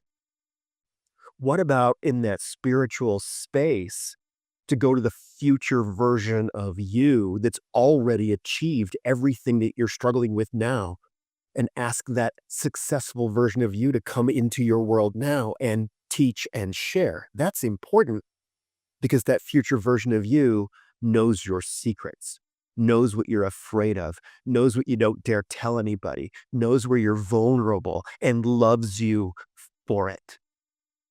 So there's some of that, like that ancient ancestral access that we have. It goes both directions. What about our future ancestors? Our children's children's children, who are like so many of the Native American dreams of goal setting is, I'm going to make a decision today for 7 generations into the future. So powerful, so delicious. And I'll close the ancestor work, and Angeles Aryan also mentions in her teachings that when you wake up in the middle of the night between 2 and 4 in the morning, that's when the ancestors come knocking. And so many of us are like, oh, I'm awake in the middle of the night. Why am I not sleeping? But in olden times, when most people without electricity, the sun would go down, we would go to sleep. And then we would wake up in the middle of the night to do our dream work, our ancestor work, our prayer work. And then we would go to sleep and then wake up when the sun comes up to be in the conscious moment, in the waking dream. So I think there's a lot of really potent medicine here, because I believe that we are our best medicine, but our most potent medicine is our own story. It is our own content. It is the way that we are explaining and crafting our stories with the words that we're using. And that comes from the feelings that we're feeling, which is in our body. And the feelings come from that next step, was your spirit, the all of you, the total connection to source, the field of records, the field of knowledge, the essence of everything of who we are. And we get to be all three, the three waking. There's the waking dream, the nighttime dream of our body, and then the spirit dream of our imagination and our intuition. When we balance all three stories, or as Angela says, when the content of all three dreams is the same, you are doing big work. Big work. So I'll put the feather back with that. That is amazing. I'm going to stretch the ancestral thing out a little bit. And there's the theory that we have a shared ancestor, and that's ancestral Eve, and that originates in Africa.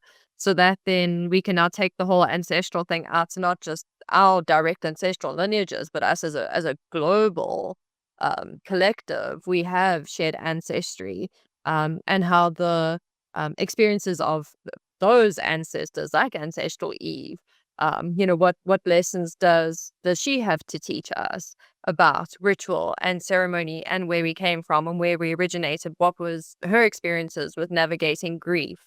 And then looking as society has kind of progressed and you follow the migration of man and how we've shifted and changed, how that's opened up different types of grievances and losses and wounds and deaths and whatnot throughout different, as we've separated as a collective into different tribes and different cultures. um how those wounds have kind of shifted and shaped around the different cultures that we have, and we do have collective wounds and ancestral things that there's a lot of commonalities. um I mean, the near obliteration of the native culture here in America is a great example. Slave trade, great example. There are shared wounds. um and then I think all the way back to ancestral Eve, and I'm like, well, how big do our shared wounds around grief actually go? And Adrian, you touched on that when you mentioned, just because we may not have um had a direct experience with grief. We may not have lost someone very close to us, but if you look at the world as a global collective, we have an incredible amount of grief around the world. And I do question there the global ancestral tie-in to that. I don't know if you want to speak to that, Adrian, for a bit, about the the global culture and the current environment of grief that we have, and maybe some ways that we could navigate that as a society. Yeah, absolutely. So I have a firm belief that even the people who perceive, who some people perceive as the most evil doing people in the world, right? I have a deep belief that there is a part of them, even if it's the tiniest sliver, right? That feels sorrow, that feels grief. And I think as a conditioned response over so many generations, the the healthy, open, free grieving has been conditioned out of us, right? It's been conditioned into this weird, quiet church, quiet church funeral, and it's just been so sterilized and quieted and stuffed in, right? And so when we look at some of the traditions around us, like the Jewish tradition of sitting Shiva, 7 days, focused, this is where I'm pouring all of my heart and grief into honoring this person, or the tradition of like paddling out in the Hawaiian and Polynesian cultures where, they surf out, they make a circle, they drop flowers in the ocean, and sometimes like shower the person who's transitions loved ones with flowers. And so there are these beautiful, like innate, Lisa mentioned drumming, drum circles and circles of people wailing around the fire, like letting all of that stuff go. Um, I think us stopping, like, not, I shouldn't say us, some people stopping doing that, I think is what is creating some of that global, um, people are just so bound, and like a certain part of your compassion has to turn off to look around and know what's happening in our own communities, in our states, in our countries, and our blah blah blah. And so once that compassion shuts down, that coldness comes up, and it's like, well, here we are. We can't do anything about it, so we're just going to be mean, or we're just going to, try to control this group of people, or and so I think all of us, whether people know it or not, we're experiencing that grief in some kind of way. And so you mentioned like what we can do. I think this we're now learning like the incredibly powerful result of collective healing, right? Of getting back in those circles to grieve, of somebody saying, um, dang, I really miss somebody. Like a group of friends getting around, they've lost a friend, and the person who finally speaks up and says, oh man, I'm really missing this person. One of my most beautiful moments in my grief journey was about a month after my dad had died, and I was at one of my best friend's son's birthday parties, and it was mass chaos. It was kids and dogs and just everything everywhere. And I was just sitting there numb. I couldn't really feel anything. I couldn't hear anything. And my goddaughter sat down next to me. I think she was probably 7 at the time. And she said, man, you really miss your dad, huh?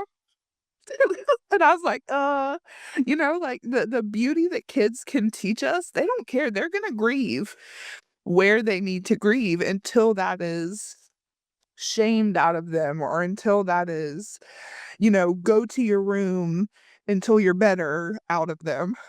Like that kids can show us so much. Like they're the ones bringing that ancestral openness about it. No, yeah, yeah, that's my dad. Yes, I miss him. Everybody at this Christmas table misses somebody. And, like a couple people have mentioned the act of like making somebody's favorite food, making sure their plate is still set at the table, putting on their favorite music.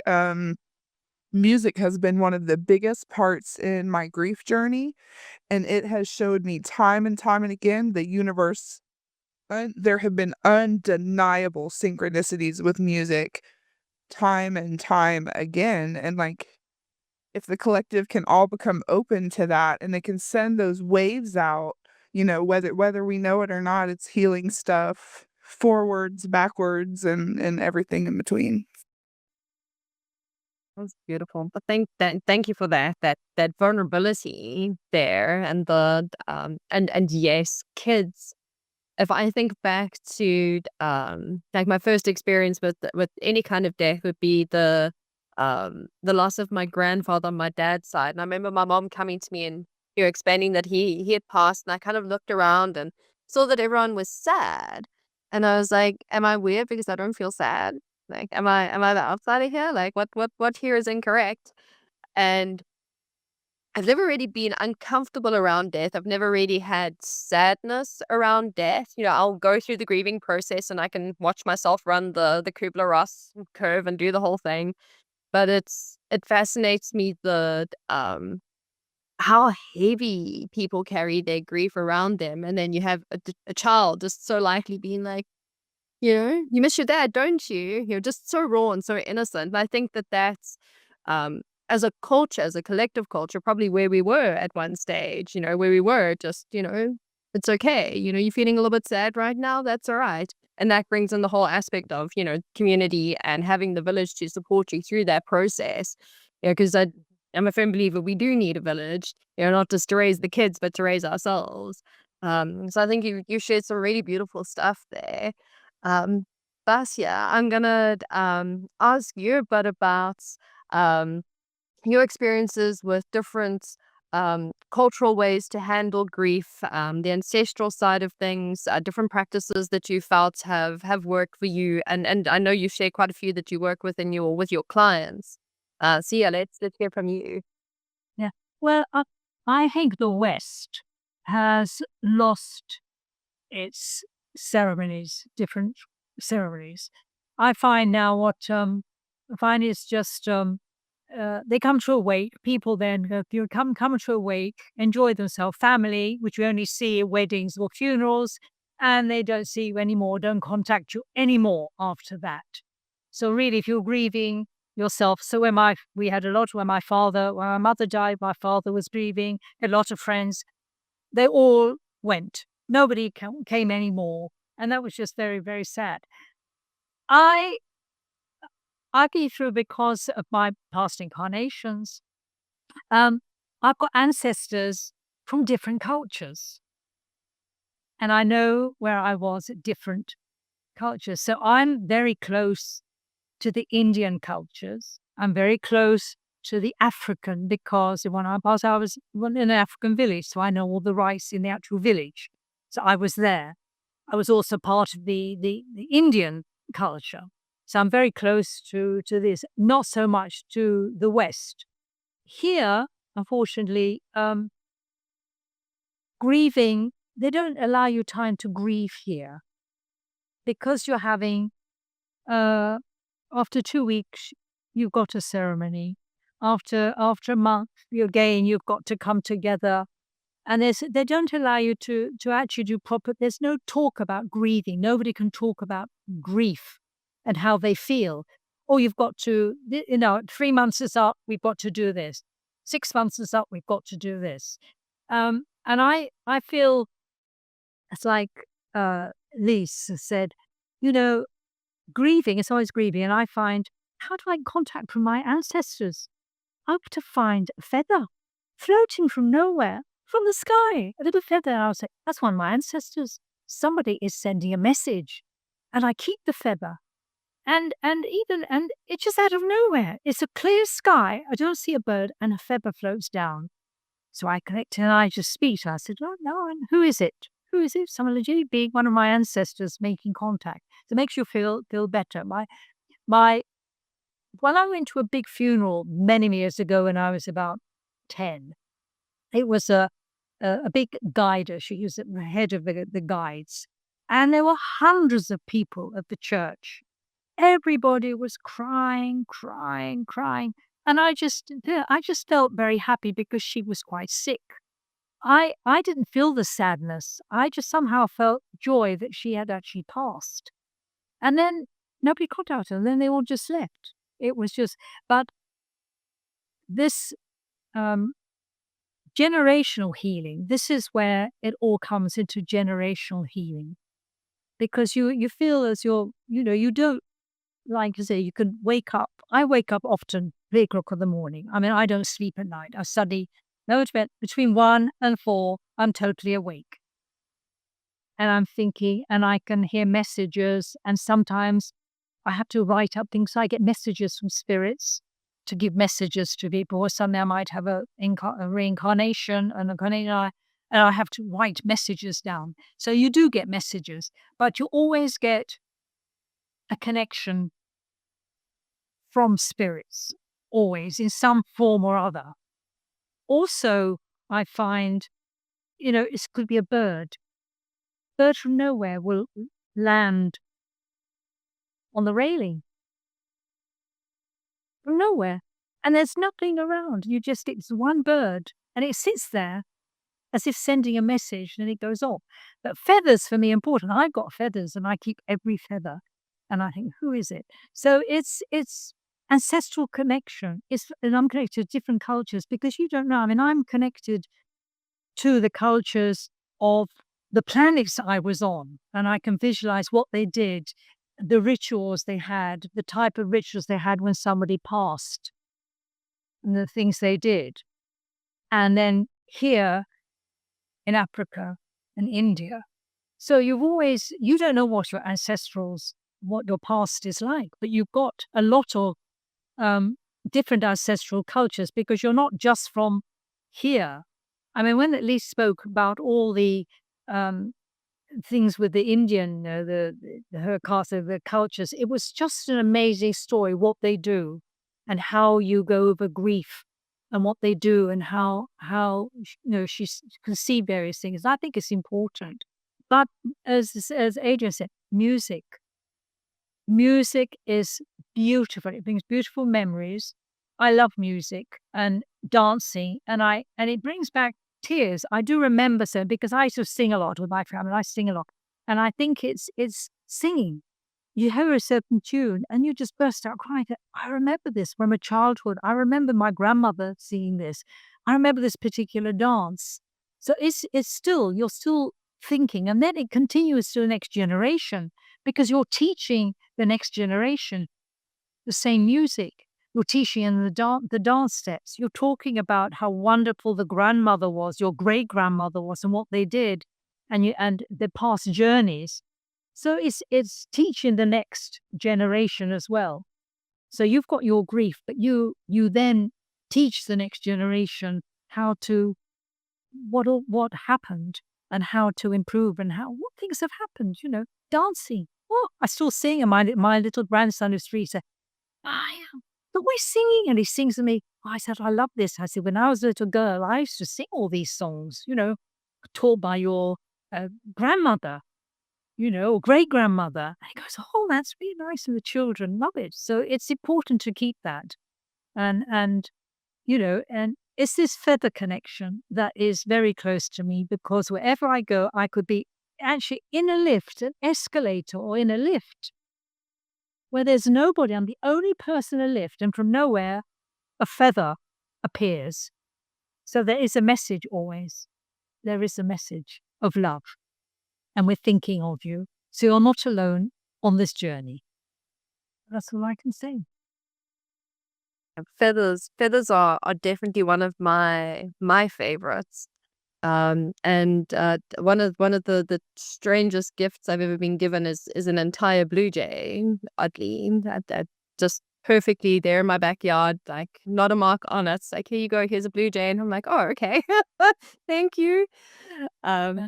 And I think you've hit on something important, and it ties in with what Corey was saying. When um, we should think 7 generations ahead, and perhaps it's um, on us to educate the younger generations on grief and how can we do grief better. And let's bring back ritual. Let's bring back ceremony.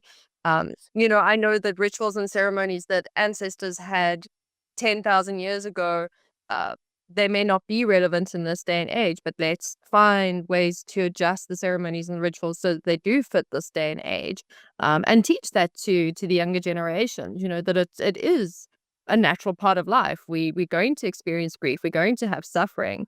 Buddha says all existence is suffering, and then shows a way out of it. It's not something that we can escape. So teaching the younger generations how to deal with grief better, especially in a world that is filled with grief. I mean, we have war on just about every continent, and loss of life. We have huge divisions here in the US.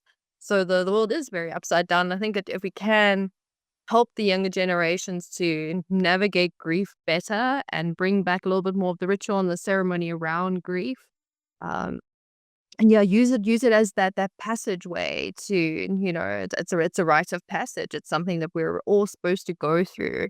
Perhaps we can start to shift the world a bit better, away from the unhappiness and the divisions and the massive grief that I think we have too much grief, and it's we've made that. But I think if we can help ourselves deal with grief better, because it is. I mean, it's almost like a global rite of passage if we look at it on a bigger grand scheme of things. And perhaps that's what the people like the panel here that works with grief to help the world navigate the way through the massive grief that we're going through right now, and to teach the younger generations how to keep doing that. So, we don't keep repeating these unnecessary cycles. Cycles are good. But let's lose our leaves in winter time and let's hibernate. But for the rest of them, we can let them go. Um, I think this has been a fantastic conversation. I think a very well needed conversation. I think such beautiful insights have come through from the panel, and diverse views as well. But I can also see the commonalities, the things that tie us all together, that make us all the same. I think it's just absolutely beautiful. Dipjit, I'm gonna hand back to you to close us off, and yeah. Absolutely. I mean, like the segment on ancestral, healing and the ceremonies was amazing. Before we close us off, I'd like to share something that I was thinking, like, man, I'm an imposter, but one thing that came to me was like, like from India, like, I have been on the spiritual side of things, and I have been trying to see anything that is religious part of my, Hindu background, from a very, very skeptic point of view, to see from an experiential perspective if anything ties to it.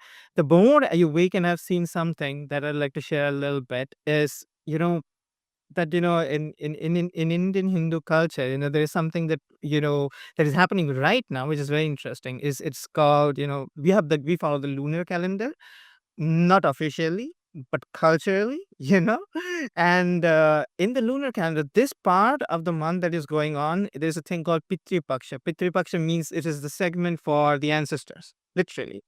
And most of my life, I've like, this is just like nonsense. No, I do not believe in this.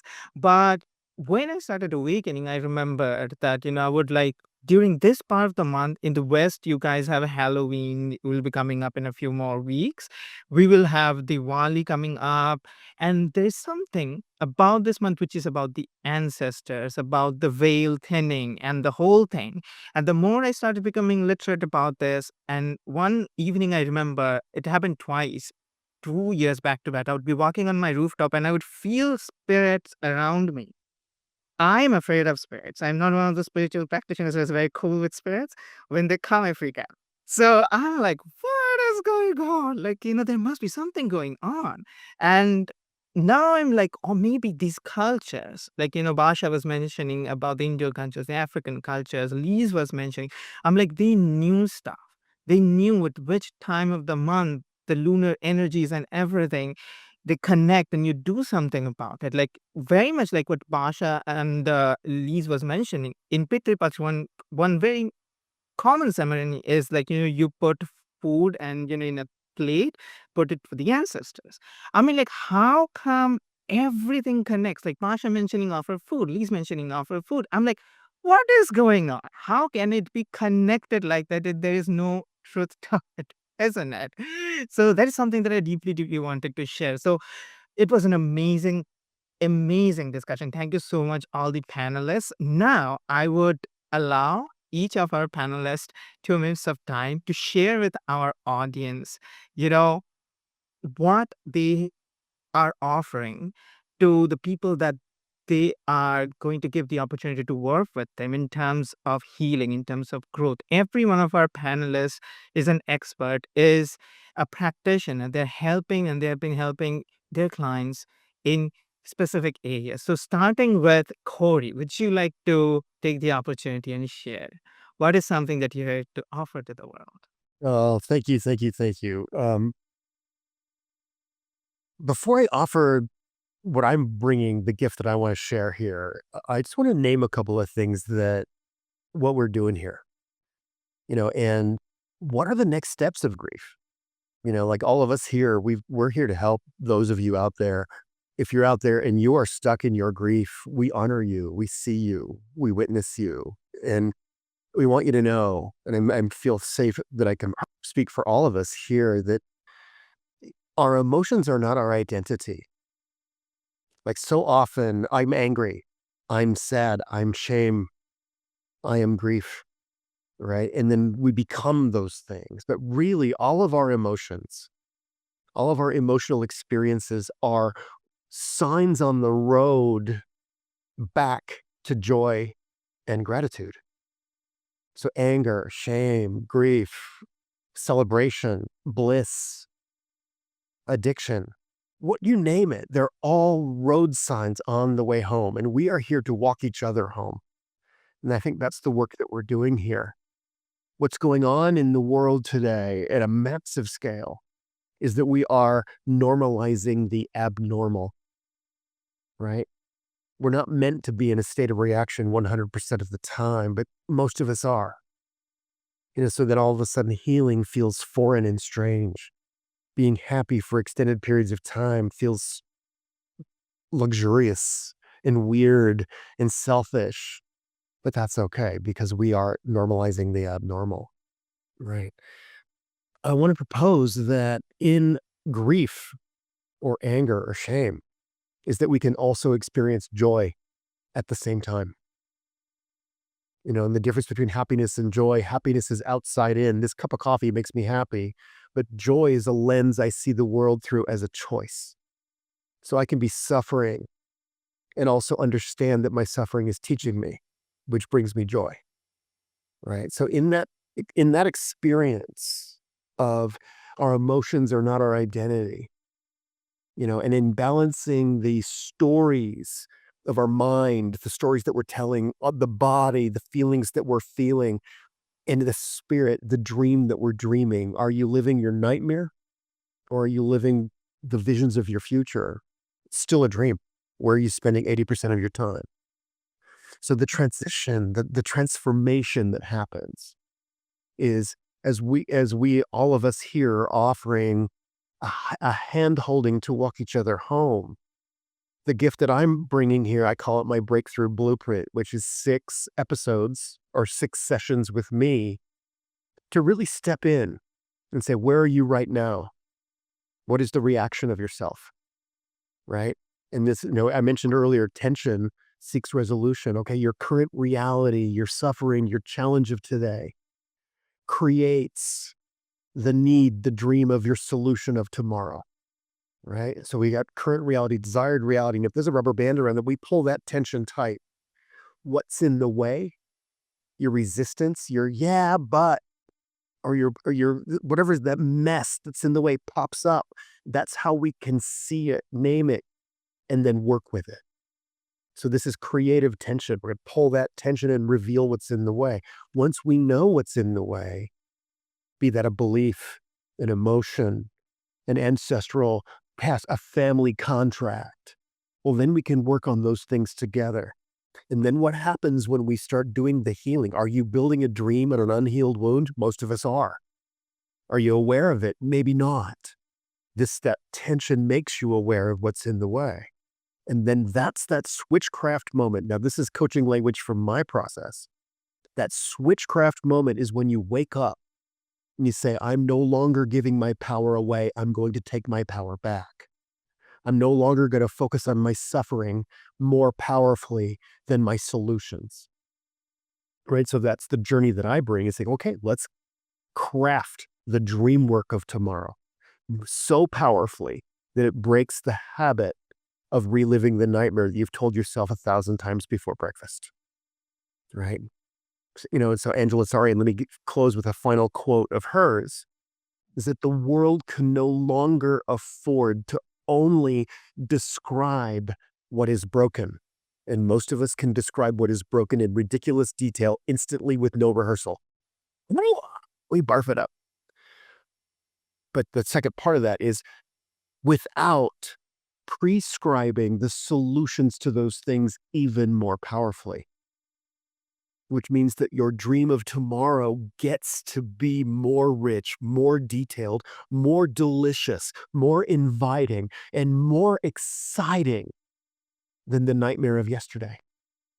Your suffering is important because it wakes up your need for the solution. Your suffering and your challenges today create the dream of tomorrow. So how do we actually step into that dream? And that's the work that I bring. And so in that gift, I've got a special, I'm going to give 25% off that journey with me with a coupon code that you'll find in the notes. So that breakthrough blueprint, let's give you a blueprint for your own breakthrough. And then you can start to do this work on your own. So there you go. I'll put the feather back. Thank you so much, Corey. That was such a powerful closing to the topic. And everyone who is watching, who resonated with everything that Corey has shared with us, you will find the coupon code for the Breakthrough Blueprint in the description, along with all Corey's, socials and contacts. Go visit the description and you'll find it there. Thank you so much, Corey. Now, coming to Pasha. Pasha, you are a pranic healing practitioner. Would you like to share with us some closing words about grief and what are some of the things that you have to offer to the world with people who are listening to us who are going through the grieving process? Um, Yes. so many that I deal with are actually embarrassed to open up about grief, about their mental or physical problems.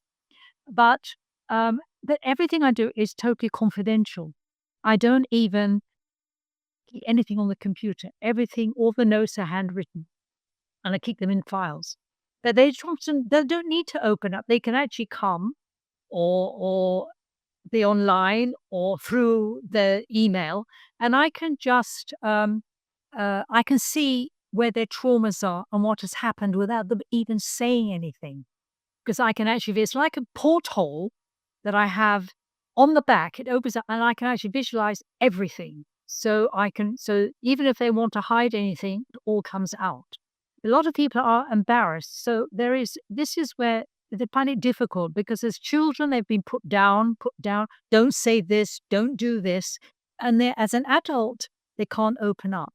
But also children, it affects children because I've dealt with children with different illnesses and also grief through children and how to deal with it. But it's all in confidential. Nothing is discussed outside. Whatever is within the circle is discussed. If I have to discuss with somebody, I never mention names. But everything is confidential. So whatever is done, whatever is spoken, nothing goes outside the four walls. So that is why they've got, they know that they're in a safe place. They can open up anything, whether it's anger, anything they can open up. Because a lot of people are angry with grief, very angry. And when I used to work for the Samaritans, people were very angry on the phone lines. But I was calm. They would calm down. Even when I have clients, they get very angry. But if you keep calm, they have that calmness, and then, calm their chakras down, deal with their chakras, cleanse their chakras, calm them down, and they open up. And then they might have 1, 2, 3 sessions. Some people have 1 session, they don't want any more because they found their path. Some need more. Some need maybe 2, 3, 4 sessions. Some people just want to come once a month as a cleanse. So it depends on the individual. I can't actually say to them, well, you've got to have so many sessions because it depends on the individual. But we're all different. But it's overcoming the embarrassment. I'm embarrassed to talk about my problems. So this is that it's just calming people down, and I can do it online, or I can just say sit thousands of miles away, you can sit in such and such a time, and I can see you, and I can do things for you. Then after a while, say half an hour later, I will contact you. How do you get on? If you feel any more pain, I will carry on helping. So it's an ongoing thing, really, but it depends on the client, really, because you give them bookings for so many bookings for so much money, and some people don't. It just depends how they are. They might just find after 1 session it's not right for them. They're not ready. Others are ready, because if they come to you with addictions through grief, addictions can start through grief, but they're embarrassed. So that is also, it helps. It just depends on the individual and how I can assess them. And they need to write out a form, that they can send by email, allowing me to do whatever I am, giving me permission, because I have to get permission. And if they want treatments for friends or family, or especially family members, that person has to give me permission, because I cannot do any healings without permission. Because karmically, it is not good for me to say, well, can you just do a healing on my uncle? Oh, uncle. If they give me permission, then I can do it. I don't. I'm very careful. Same with animals. I heal animals. I do lots of healing on animals as well. And I know their past incarnations, what they've got up to. So it's quite, I do a lot like that. Anyway, that's all I can say. It's been wonderful. And Corey, that whatever you said, it's completely is fantastic. Absolutely. This whole thing, everybody was just amazing.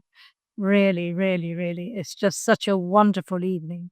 A wonderful evening for me. Well, it's 10 o'clock after 10. Thank you so much, Basha. Anybody who has resonated with everything Basha has shared with us till this point, and you want to receive her offering, feel free to visit the description. All of her Basha's contacts and details would be in the description. Thank you so much, Basha. Now we are going to speak to Lise. Lise, you are somebody who is a holistic grief specialist, and you have shared so much in depth about the process of grief and your own journey. Would you like to share some closing words about grief and what you have to offer to the world? Well, first of all, our tears are medicine. It's a part of the process. I feel the emotions in my heart right now because when I think about grief and loss, I think the whole processes to healing have been colonized by superficial institutions of greed that say that you have to do it this way or you have to do it this way. But deep down inside, long ago, they never had these funeral homes. They never had all these different things. And I just want to say that you and your heart knows what you need to heal your grief. So remember, you are the one who is in control of making decisions. And don't let yourself be bullied into this, that, or whatnot because it might not feel right to you. So, my offer after losing so many people is to offer the emotional resilience checklist for free. And it's in my package because for me, knowing that people from all over the world, no matter what socioeconomic status they are, when you're in pain, even the smallest little things might help. So I have products that I've created, like a legacy book for just small things, like even a journal for $7, a legacy healing toolkit for $19, a family package, the Grief Warrior family package for families to take home and download all the materials right there in them. Some people don't want to talk to other people. They want to go and do a journey. People can buy my Grief Warrior coloring book in Amazon. And sometimes people don't have words, but coloring is so therapeutic. And I also have online in Amazon Beyond Grief, a Warrior's Guide to Healing. Some of my books are online. And yeah, I do group workshops. I've gone to several different communities. They can have train the trainer program that I have, and they can have that in their communities. There's the 4 directions healing that I teach about. There's also the Honoponopono, the different methods to healing, the tapping method, also yoga laughter, because we forget to laugh when we're going through a lot of grief. There's also, I teach people how to write their own will and also how to create a new vision for their life without their loved one. Such an important piece of work. How to create their legacy book for their loved one. How to create a presentation for a wake or funeral. How to do a virtual ceremony. So all of these things encompass coming back to loving you, is which another tool that I have for people. Because at the end of the day, we can't throw ourselves away, and some people have, but we have to come back to that sacred position that we were gifted when we were born, coming back to ourselves. And that's the biggest gift that anyone can give a person. I would have paid $100,000 just to get back to myself, my innocent self, because I felt like when I was going through my grief that I was being violated, like raped of my innocence of some sort. But when I came back to loving me, I realized my purpose. And going through these losses, it brought me to that place of knowing who I am. And that's what I offer people, is coming back to loving ourselves. Because we are divine beings and we are here for a purpose, born to share our gifts in this little bit of portal of time as we transition to the next. And being examples, yes, for the next 7 generations and the next centuries to come. Because our work is foundational to our families, our communities, and the world as a whole. And I hope this makes a rippling effect, because for me, the biggest gift that I could give back to the world is impact. That I wasn't here for myself. I came here to help to teach and heal and give that gift back to the world. Reciprocity for allowing me to be a part of this place called life in this journey. This is the most sacred work that we'll ever do in our lives, is the work on ourselves. And when we can ride to that path as a grief warrior, we can inspire and give others hope. And that's what I'm here for. Thank you so much, Liz. This was truly heart-touching. I mean, wow. We are so honored to have you here, and everything that you have shared. If anybody wants to connect with Liz, you are going to get access to her free offering, Emotional Resilience Checklist. It's going to be in the description along with all her contact, her website, and details. Thank you so much, Liz, for such a wonderful, heart-touching closing. We are honored. Now, we are going to go to Adrian. Adrian, you are a mindfulness and frequency guide. Now, we would like to hear from you some closing words about the topic of grief and what you have to share to the world, and what are your gifts to the world. Yeah, thank you. It's been such a beautiful experience to be here and hear everybody's different thoughts and opinions and insight, and really brings like the reminder of the complexity of grief, right? And one of the things that I practice and teach most is how grief does skip hand in hand with joy, with jealousy, with all of these things that can bubble up, right? um I feel like many of the people I've known in a grief journey have laughed until they cried for real, or they've cried until they laughed for real, right? Because all of these emotions and energy, they see that crack in the light and they're like, "Oh, me too." And they see no difference in each other. Like all of these things are dancing inside us in these beautiful ways. And our human conditioned mind is the one making it sad, making it bad, making it so heavy we can't move forward. Yeah. So my goal is to just guide people in recognizing grief as an opportunity for expansion, even though it can be like a natural contractor, right? And natural, we experience a loss that massive or feelings that massive, our body literally curls up and it tries to put our brain before our heart, and our somatically our body is saying, please, no more, no more. But there's such a huge opportunity um to kind of use that as an expansion.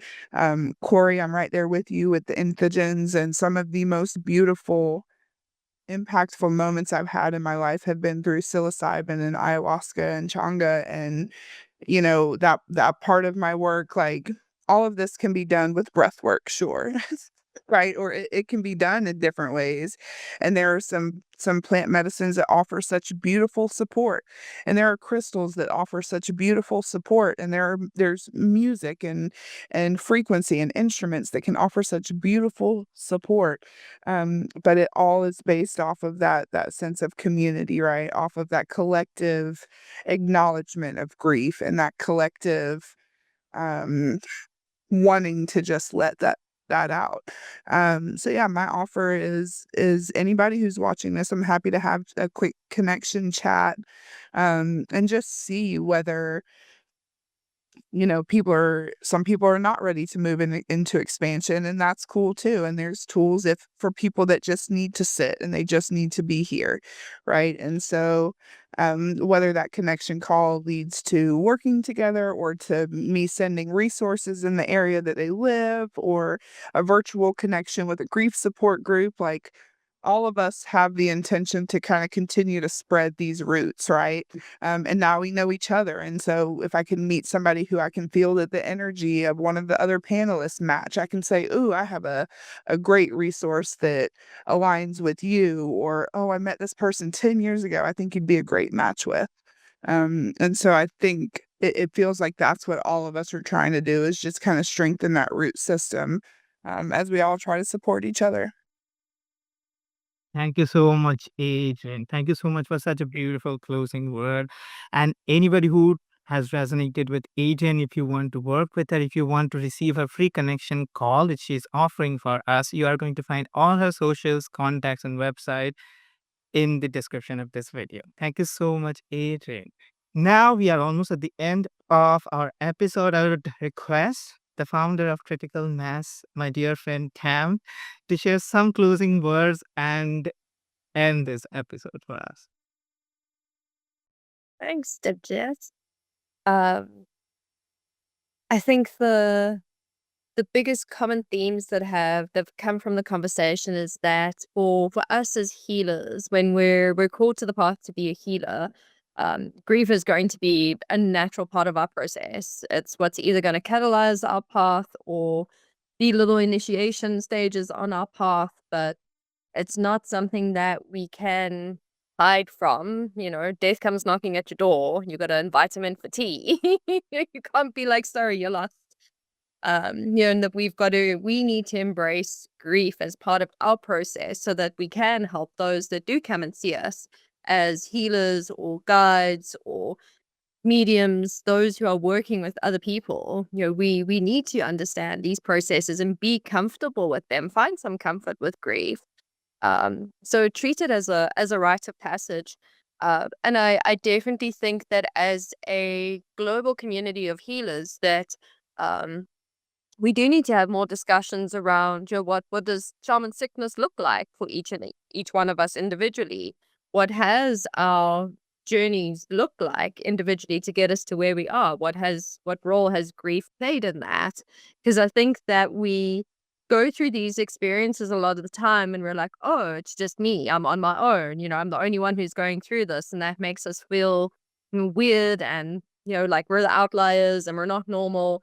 But here I am with 5 other people who stories might change location and words, but the underlying theme is there. The consistency is there. So I think it's so important to have these conversations where it's, hey, there's 6 other people who know exactly what it is that I'm going through. It's normal. It's a normal part of our process. And I think that for people who aren't healers that are watching this to know that grief isn't something to fear. It's a natural part of life. It's a natural part of process. Just look out your window at the trees and watch how they ebb and flow day and night. The day dies and the nighttime gets born, and nighttime dies and the day gets born. It's we've got to have the ebb and flows, and finding um, comfort with the ebbs and flows, I think, is something that us as a healing community, we could probably help the world do that. But yeah, as healers, we've got to embrace the grief aspect. We've got to make it our friend. And we just got to embrace that as being part of who we are. I think this has been an absolutely phenomenal discussion. I think we've had some beautiful, beautiful knowledge and wisdom shared. I love that it's come from diversity, from different countries, different places around the world, because that shows that we're all different, but we're all the same. We're walking very similar journeys, just different places and experiences, but we're no different to one another. And I think that that's a really beautiful thing. So I'll leave it on that note, because unity was definitely one of the end points of grief. And I think the grief bringing us together as a community of healers, why not? Why not make that a connecting point for us? Divjit, thank you for being the main host for today. You've done so amazingly. Panelists that you've picked for today's topic, you're all just absolutely fabulous. Basia and Lisa, it's so nice to know you now. Adrian and Corey, obviously I know you're ready. But to see the expansion of my network of just amazing, beautiful people on the planet, I'm like, yeah, we could be okay. I think we'll be fine as a planet. As long as there's more of us around, I think we'll be fine. So until we release the next episode for a Healers Roundtable discussion, keep tapping back to our YouTube channel. We're releasing different episodes and different things all the time. We will definitely be back. And yeah, until next time, make grief your friend. Yeah, grief is not the enemy. Thanks, everyone. Thanks so much for watching. Bye.